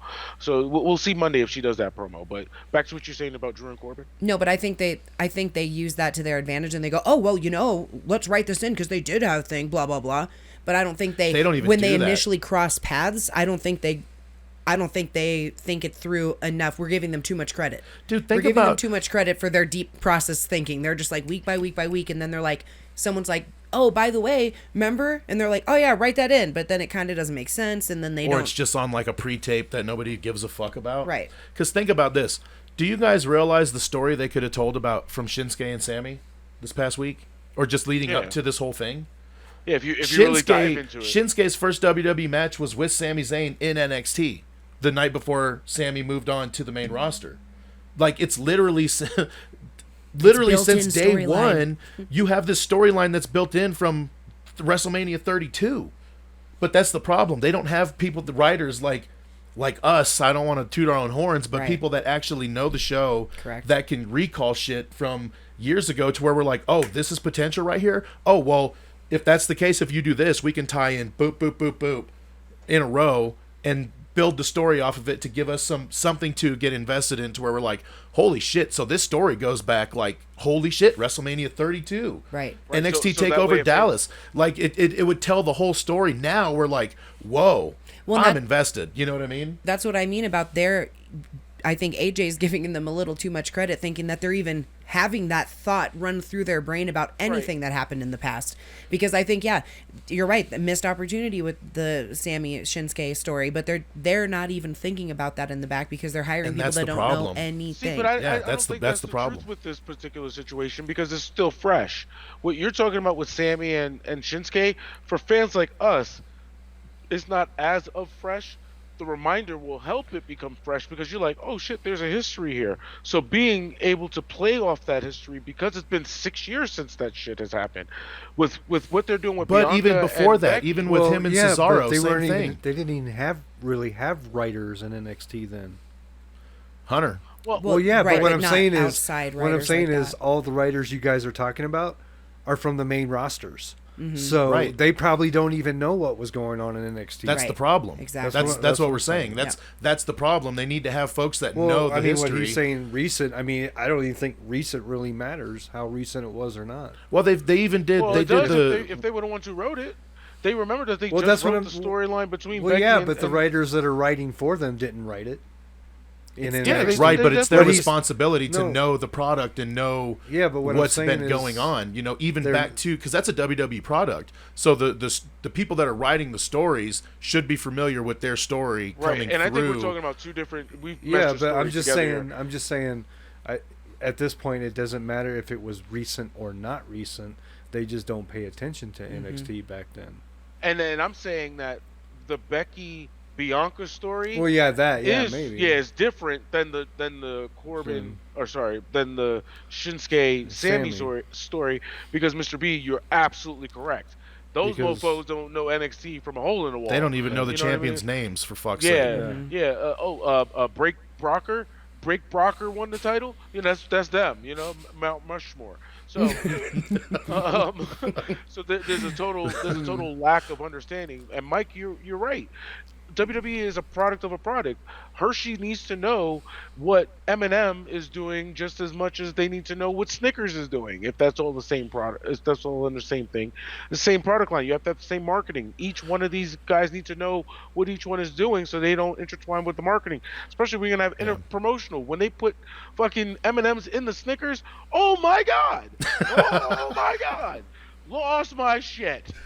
I said, this is blasphemy, and whoever did this should die tomorrow for making such a lovely, lovely thing. He's like, I can't stop eating it. I can't stop eating it. But that's kind of the situation. You know, Eminem don't know what Snickers is doing in this concept. NXT or WWE main roster Raw don't know what NXT is doing. It's a shame, and then when dude. they try to write it together, I mean, look, you got Ciampa. Well, just now sitting they there. probably do, because now it's all 2.0. Yeah, well, and then that's why Ciampa just sits in the chair next to the commentary desk and doesn't get a proper introduction, and that's why Karrion Kross wore a fucking dominatrix outfit that he got from Demolition, and that's why Keith Lee became a bear cat with a claw on his stomach that they had to hide under a singlet. And I digress. It's really unfortunate, dude, because they're leaving so much good story left on the table, dude. That is literally like it. there's literally prime rib and ribeye and, or for you non-meat eaters, insert plant-based protein name. There's that good tofu. That like tofu that you can make. You know I that don't know the tofu names. that you get at Whole Foods that costs $18.99 for the little brick? It's that tofu. But That's it's the tofu good that shit. we Whatever got. the good shit is, the Yeah. primo shit. Yeah. It's That just primo sitting tofu. on the fucking table, just rotting, because they just aren't.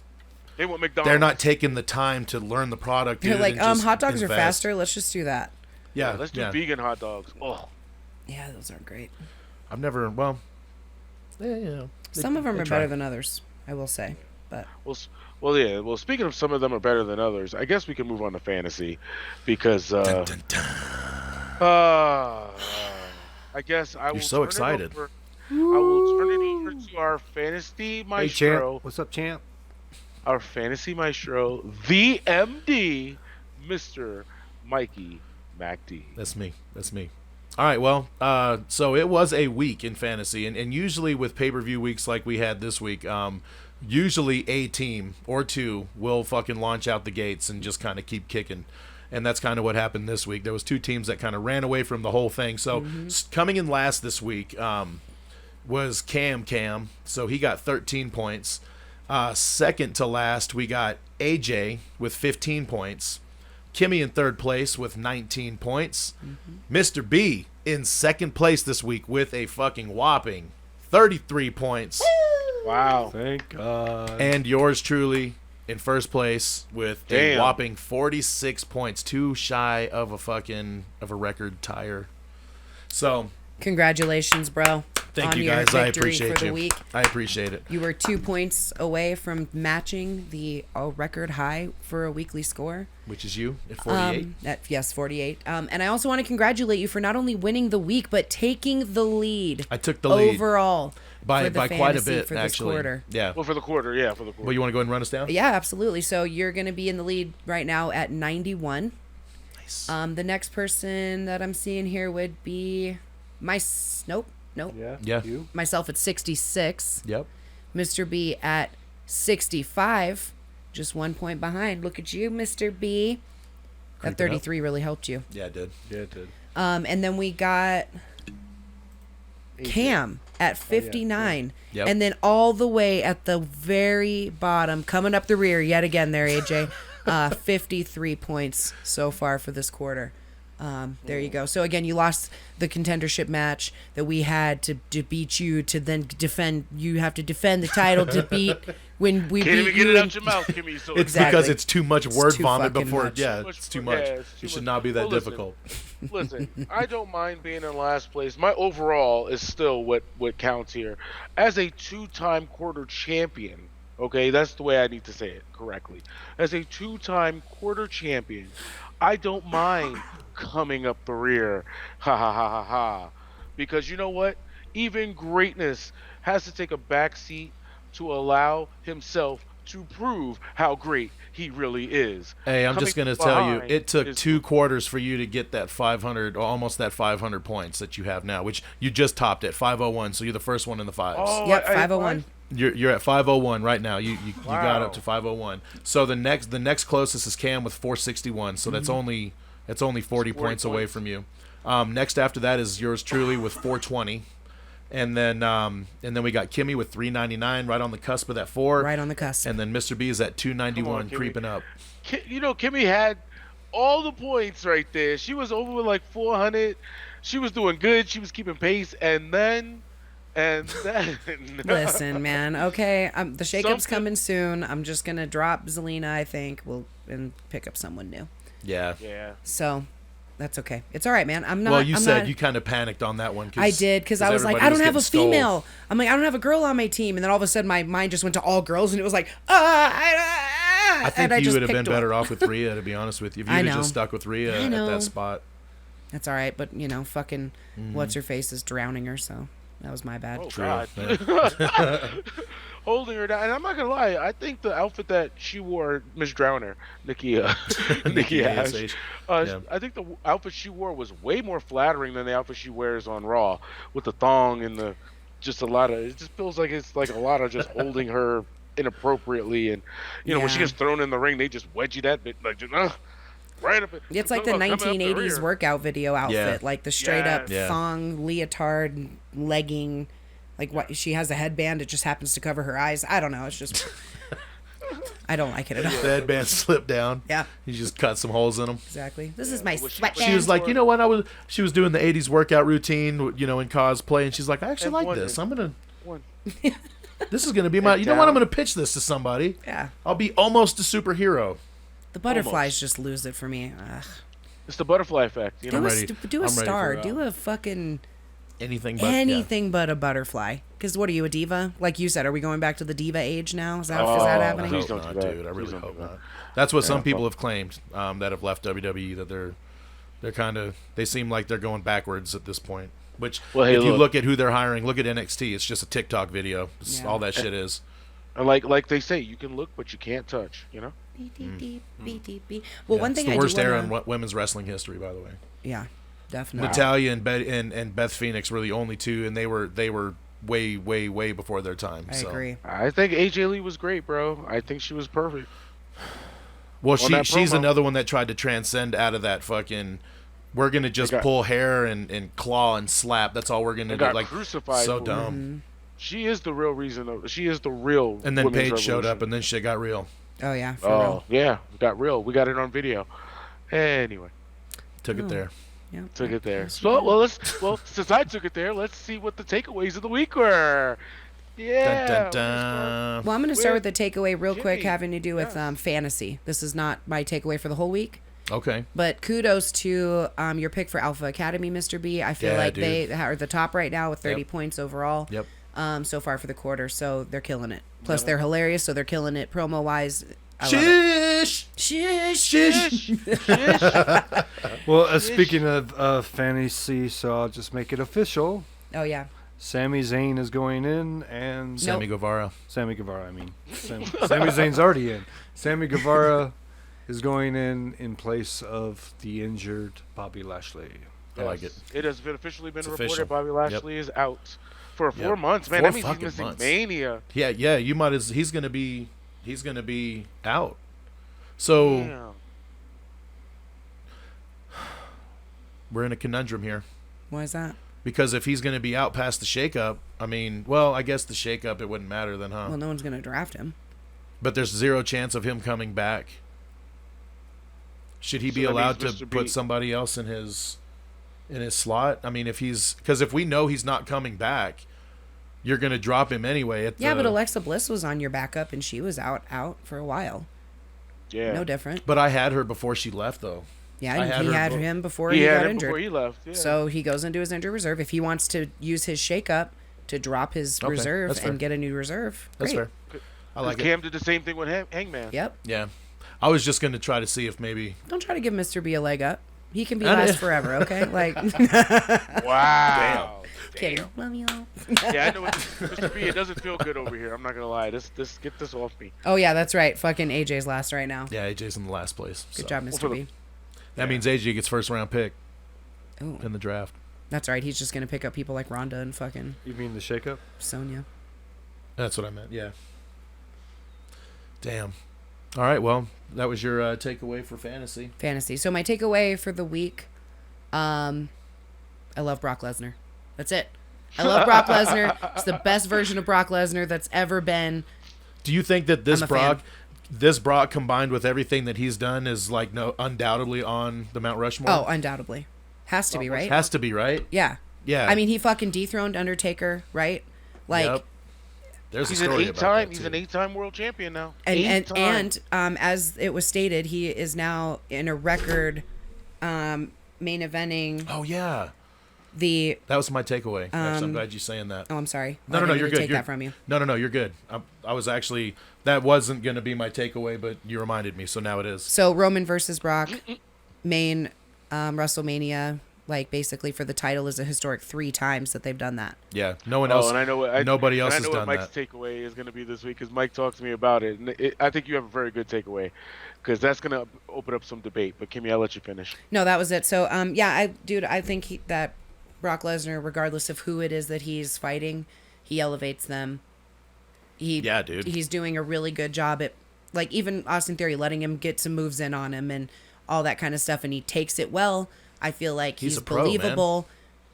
He's hilarious right now and equally, like, scary, because even when he won, like, the ref was Dude. trying to grab his arm and he kind of looked at him like, Yeah, he's like, oh shit. let me wait, unstrap my thing, put this over my shoulder, and he's like, now grab my Now fucking grab arm. my- So it's just Dude. kind of like, oh my God, like, he is so intimidating and would not want to get him pissed off. You know what I mean? Just But I love him standing in the fucking pod. Yeah. Just him standing there in the pod with Yeah. his Viking fucking head and The way the just light his was body and the light shining up on his body, so it just makes him look even bigger. Yeah, dude. I was like, if that's not the most imposing fucking shit ever right there, I don't know what is. Definitely. And he's just waiting like a caged animal to get And then unleashed. literally busts himself out. I mean, come on now. That's Yeah. perfect. Yeah, it was perfect. Came But out Brock is funny and he's money, right? That's what funny he's saying. and he's money. Dude, it's like I said, best version of Brock Lesnar I've ever seen. His promos are great. Everything about him is great right now. He's like no nonsense, no bullshit.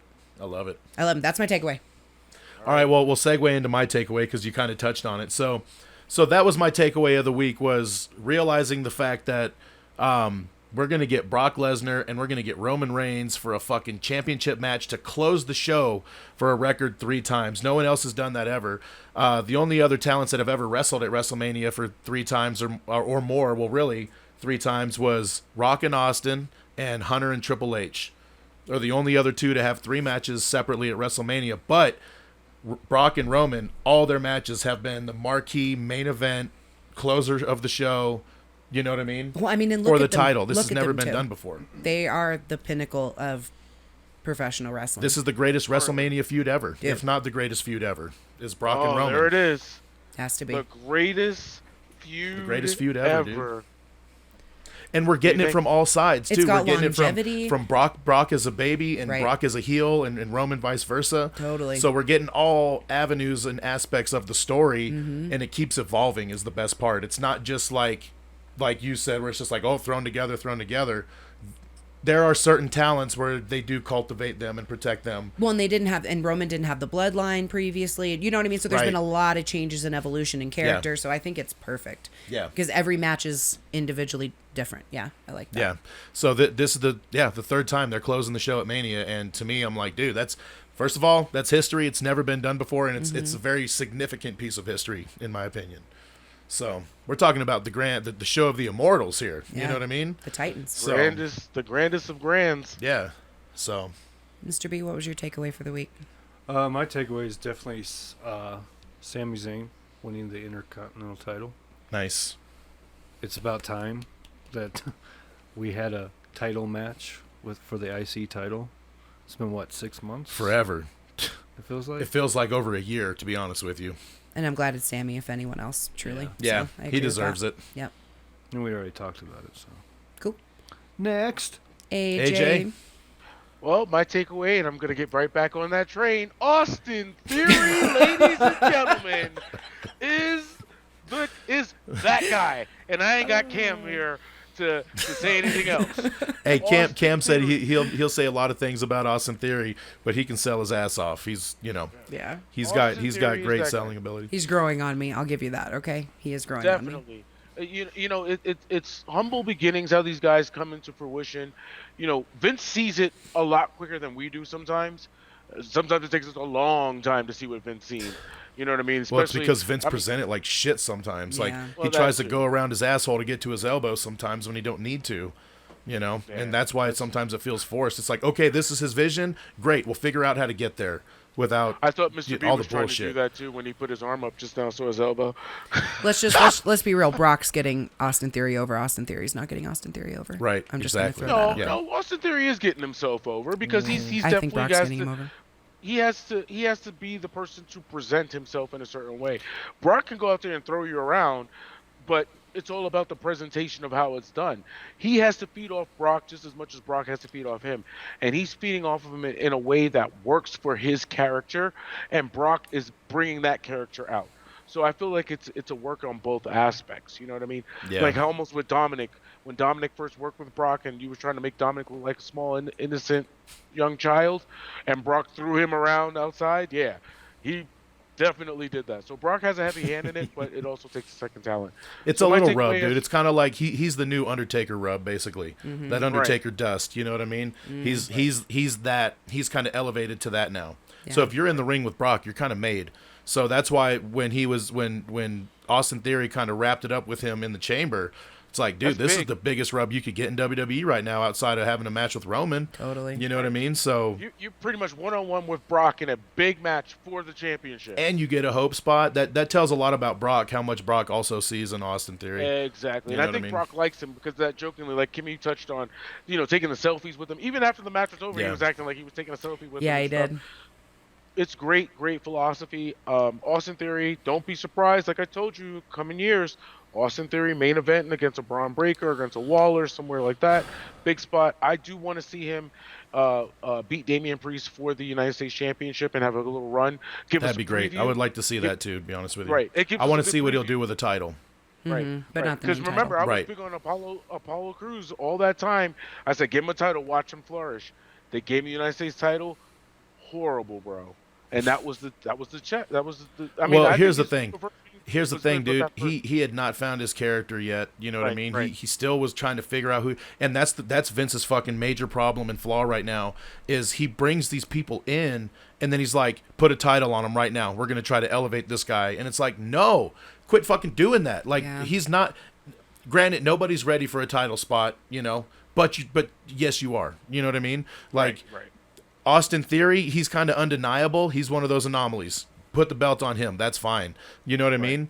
But you got to put the belt on the folks that are rising, that are coming up the ranks, that are like, hey man, this guy right here is making a little noise. You know what? Fuck it. Let's see what he's got. Let's put the fucking belt on him. Let's give him a Right. singles title. Let's see if he can run with it or if he fumbles the ball. Then you do that. Plus, not to mention, dude, it just keeps a little more prestige on the belts. I mean, I know Yeah. that's all a prop. I know this, it is what it is. Right. But like, come on, man. Like, we're not stupid. Like, we follow this shit. Give us something that we can kind of sink our teeth into. Plus, I think a Damian Priest Austin Theory storyline probably would help both of those guys. Yes, they would rub each other to the top. Yeah, it worked for them to be able to have that good storyline. It gives both singles wrestlers an opportunity to showcase themselves. Austin Theory can work his ass off. Yeah. Your man definitely can wrestle in the ring. He's definitely got street cred, especially with the indies and going through Progress, being that champ. He headlined their damn special in the network. Combine the when belts. they did that special, combine the belts. Yep. Like, so you got some good shit going on right there. Some really good shit, Vince. Well, and I So, see where you're coming present it from right. when you say that Austin has to do the work too, and I totally agree with that. But I feel like Brock Lesnar is us as far as we're like, God, his gimmick is so dumb with this and the that and blah, blah, blah. And then he's Yeah. out there making fun of it.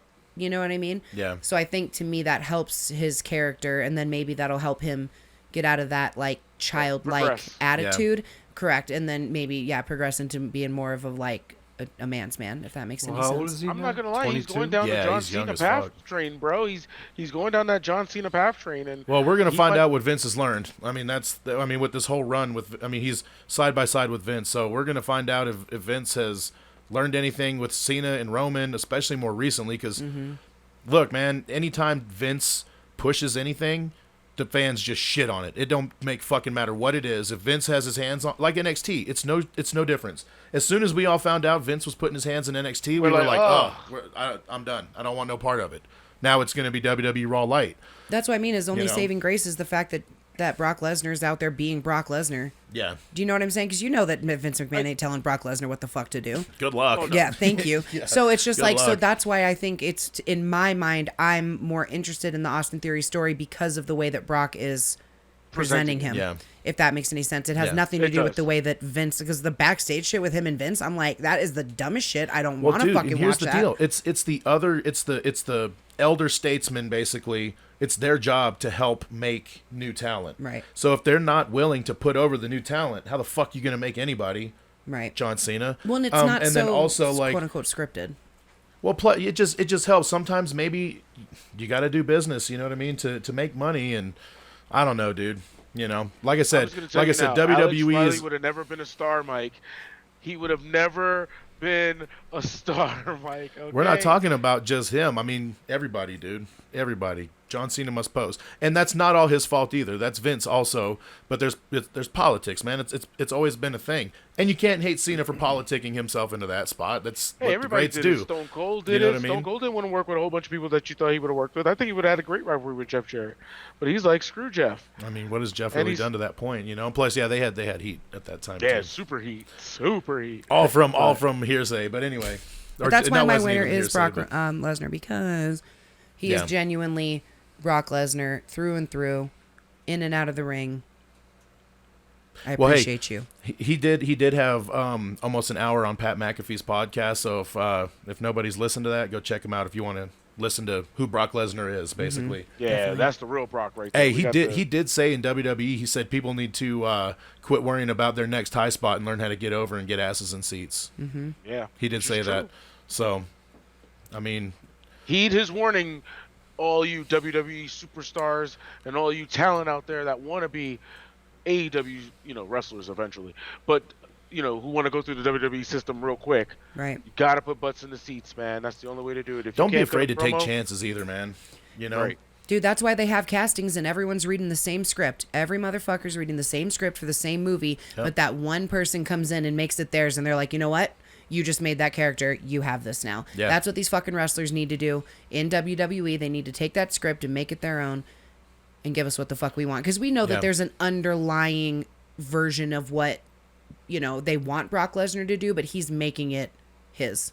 yeah, Well, they're he's giving Brock. him bullet That's points. what I'm you know saying. What I mean? Everyone needs to be just Brock, just Roman, just whoever the fuck Just you go are. Just own own it. it. Yeah. Thank you. Just go own it. That's all they got to do, and don't be timid. Because like even before when Roman was getting those fucking suffer and succotash and all that stupid shit, if Vince wants you to say that, what did Bruce Pritchard say? It's a live mic, pal. If you're willing to take the tongue lashing, just make sure it's good. You'll Exactly. get tongue lashed, but Vince will trust that you can float on the fly, so to speak, and go back and forth. How many times you think Hunter fucking went off script against Rock? Oh, Almost Oh, all yeah, of they them. said time. Every And that time. was pissing the Rock off. That's always used to piss the Rock off. He's like, But yeah, he's going but off that's script. good because it creates a good work competitiveness. Like, you know what I mean? Because you should want to be on the top. You know what I mean? Like well, they and say. it harbors live reaction in your and the person you're working with too, because they're expecting something, and then you're like, oh, and blah blah blah, and you say something different, and then they're like, and you know what I mean? So if you're good, being caught off guard, you're gonna use your fucking brain and your Yeah. promo skills to fucking get back on track. You know what I mean? And not So- everybody can riff off the fly. I mean, a lot of the No. promos are scripted. Hell, Rock scripted a lot of his promos. You know what I mean? Well, and that's fine. But he Macho would go Man up- same. Yeah. So and yeah, Macho Man scripted the whole damn match. That's so, what I mean. So But there's those people. But if you're not afraid to go out and rip, and Vince respects that shit too. yeah, Vince, I think he's looking for that guy or girl to come out like Becky. Becky just stole the show, literally. She just started doing her own thing, and she's undeniable. What are you gonna do? Tell her to stop? yeah. Stop making Right. money? Hey, you're putting butts in the seats. How can he fucking tell you no? Right? Right. You can't. Yeah. It's exactly. Throwing it out there. So Anyway. Vince is a businessman, number one. Yep. But yeah, And a daddy to Brock. Oh, yeah. all right. Well, All right, I think we covered. Vince don't everything, like yeah. that too. Vince doesn't like that when people say he's a father figure. He He's don't I like have his a son. name in the His name's public at Shane. all. He's like, I'm not nice. I don't help you at all. Fuck you. Yeah, he's like, I don't keep my name out of your mouth. Oh shit. Well, that's about it, guys. I think that That's might be a it. wrap. I don't know if there's anything else that we want to talk about. I think we covered everything. Make sure everybody listening, once again, like, subscribe, comment, at MACKDOWN Podcast. Follow us on all social media platforms: Facebook, No, Twitter. no, not Facebook. You do that all Twitter. the time. Yeah, I do It's that all just the time. Twitter and Instagram. That's it. Twitter and Instagram. Instagram, and YouTube. Yep. On And our YouTube. channel. See us every week. We are officially in our 30s, so we're That's gonna true. go get some drinks because our backs are hurting, and we'll love from there. You guys in studio? Anything before you ring that bell? That's it for me, man. We're out, good, man. It was a good week. Yeah, it was a good otherwise. week. Yep. Good week in wrestling. See All you right, guys well. next time. See y'all Yes, later. well, for the MD, Kimmy, Mr. B, I am AJ Mitchell. Cam, we love you. We'll see you next week. Ring that damn bell. We out of here. Bye-bye.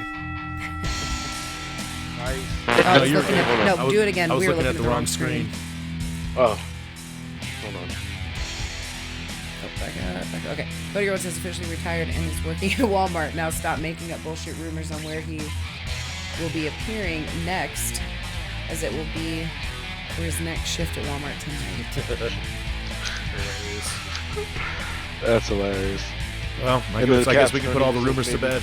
As long as he doesn't work in the butcher's area, like, you know, that movie, The Wrestler, where he, like, Oh, and then he like rents his he's like, thumb aren't into you that guy, and blah, blah, blah, and then he does and punches, he's like, is this what you want?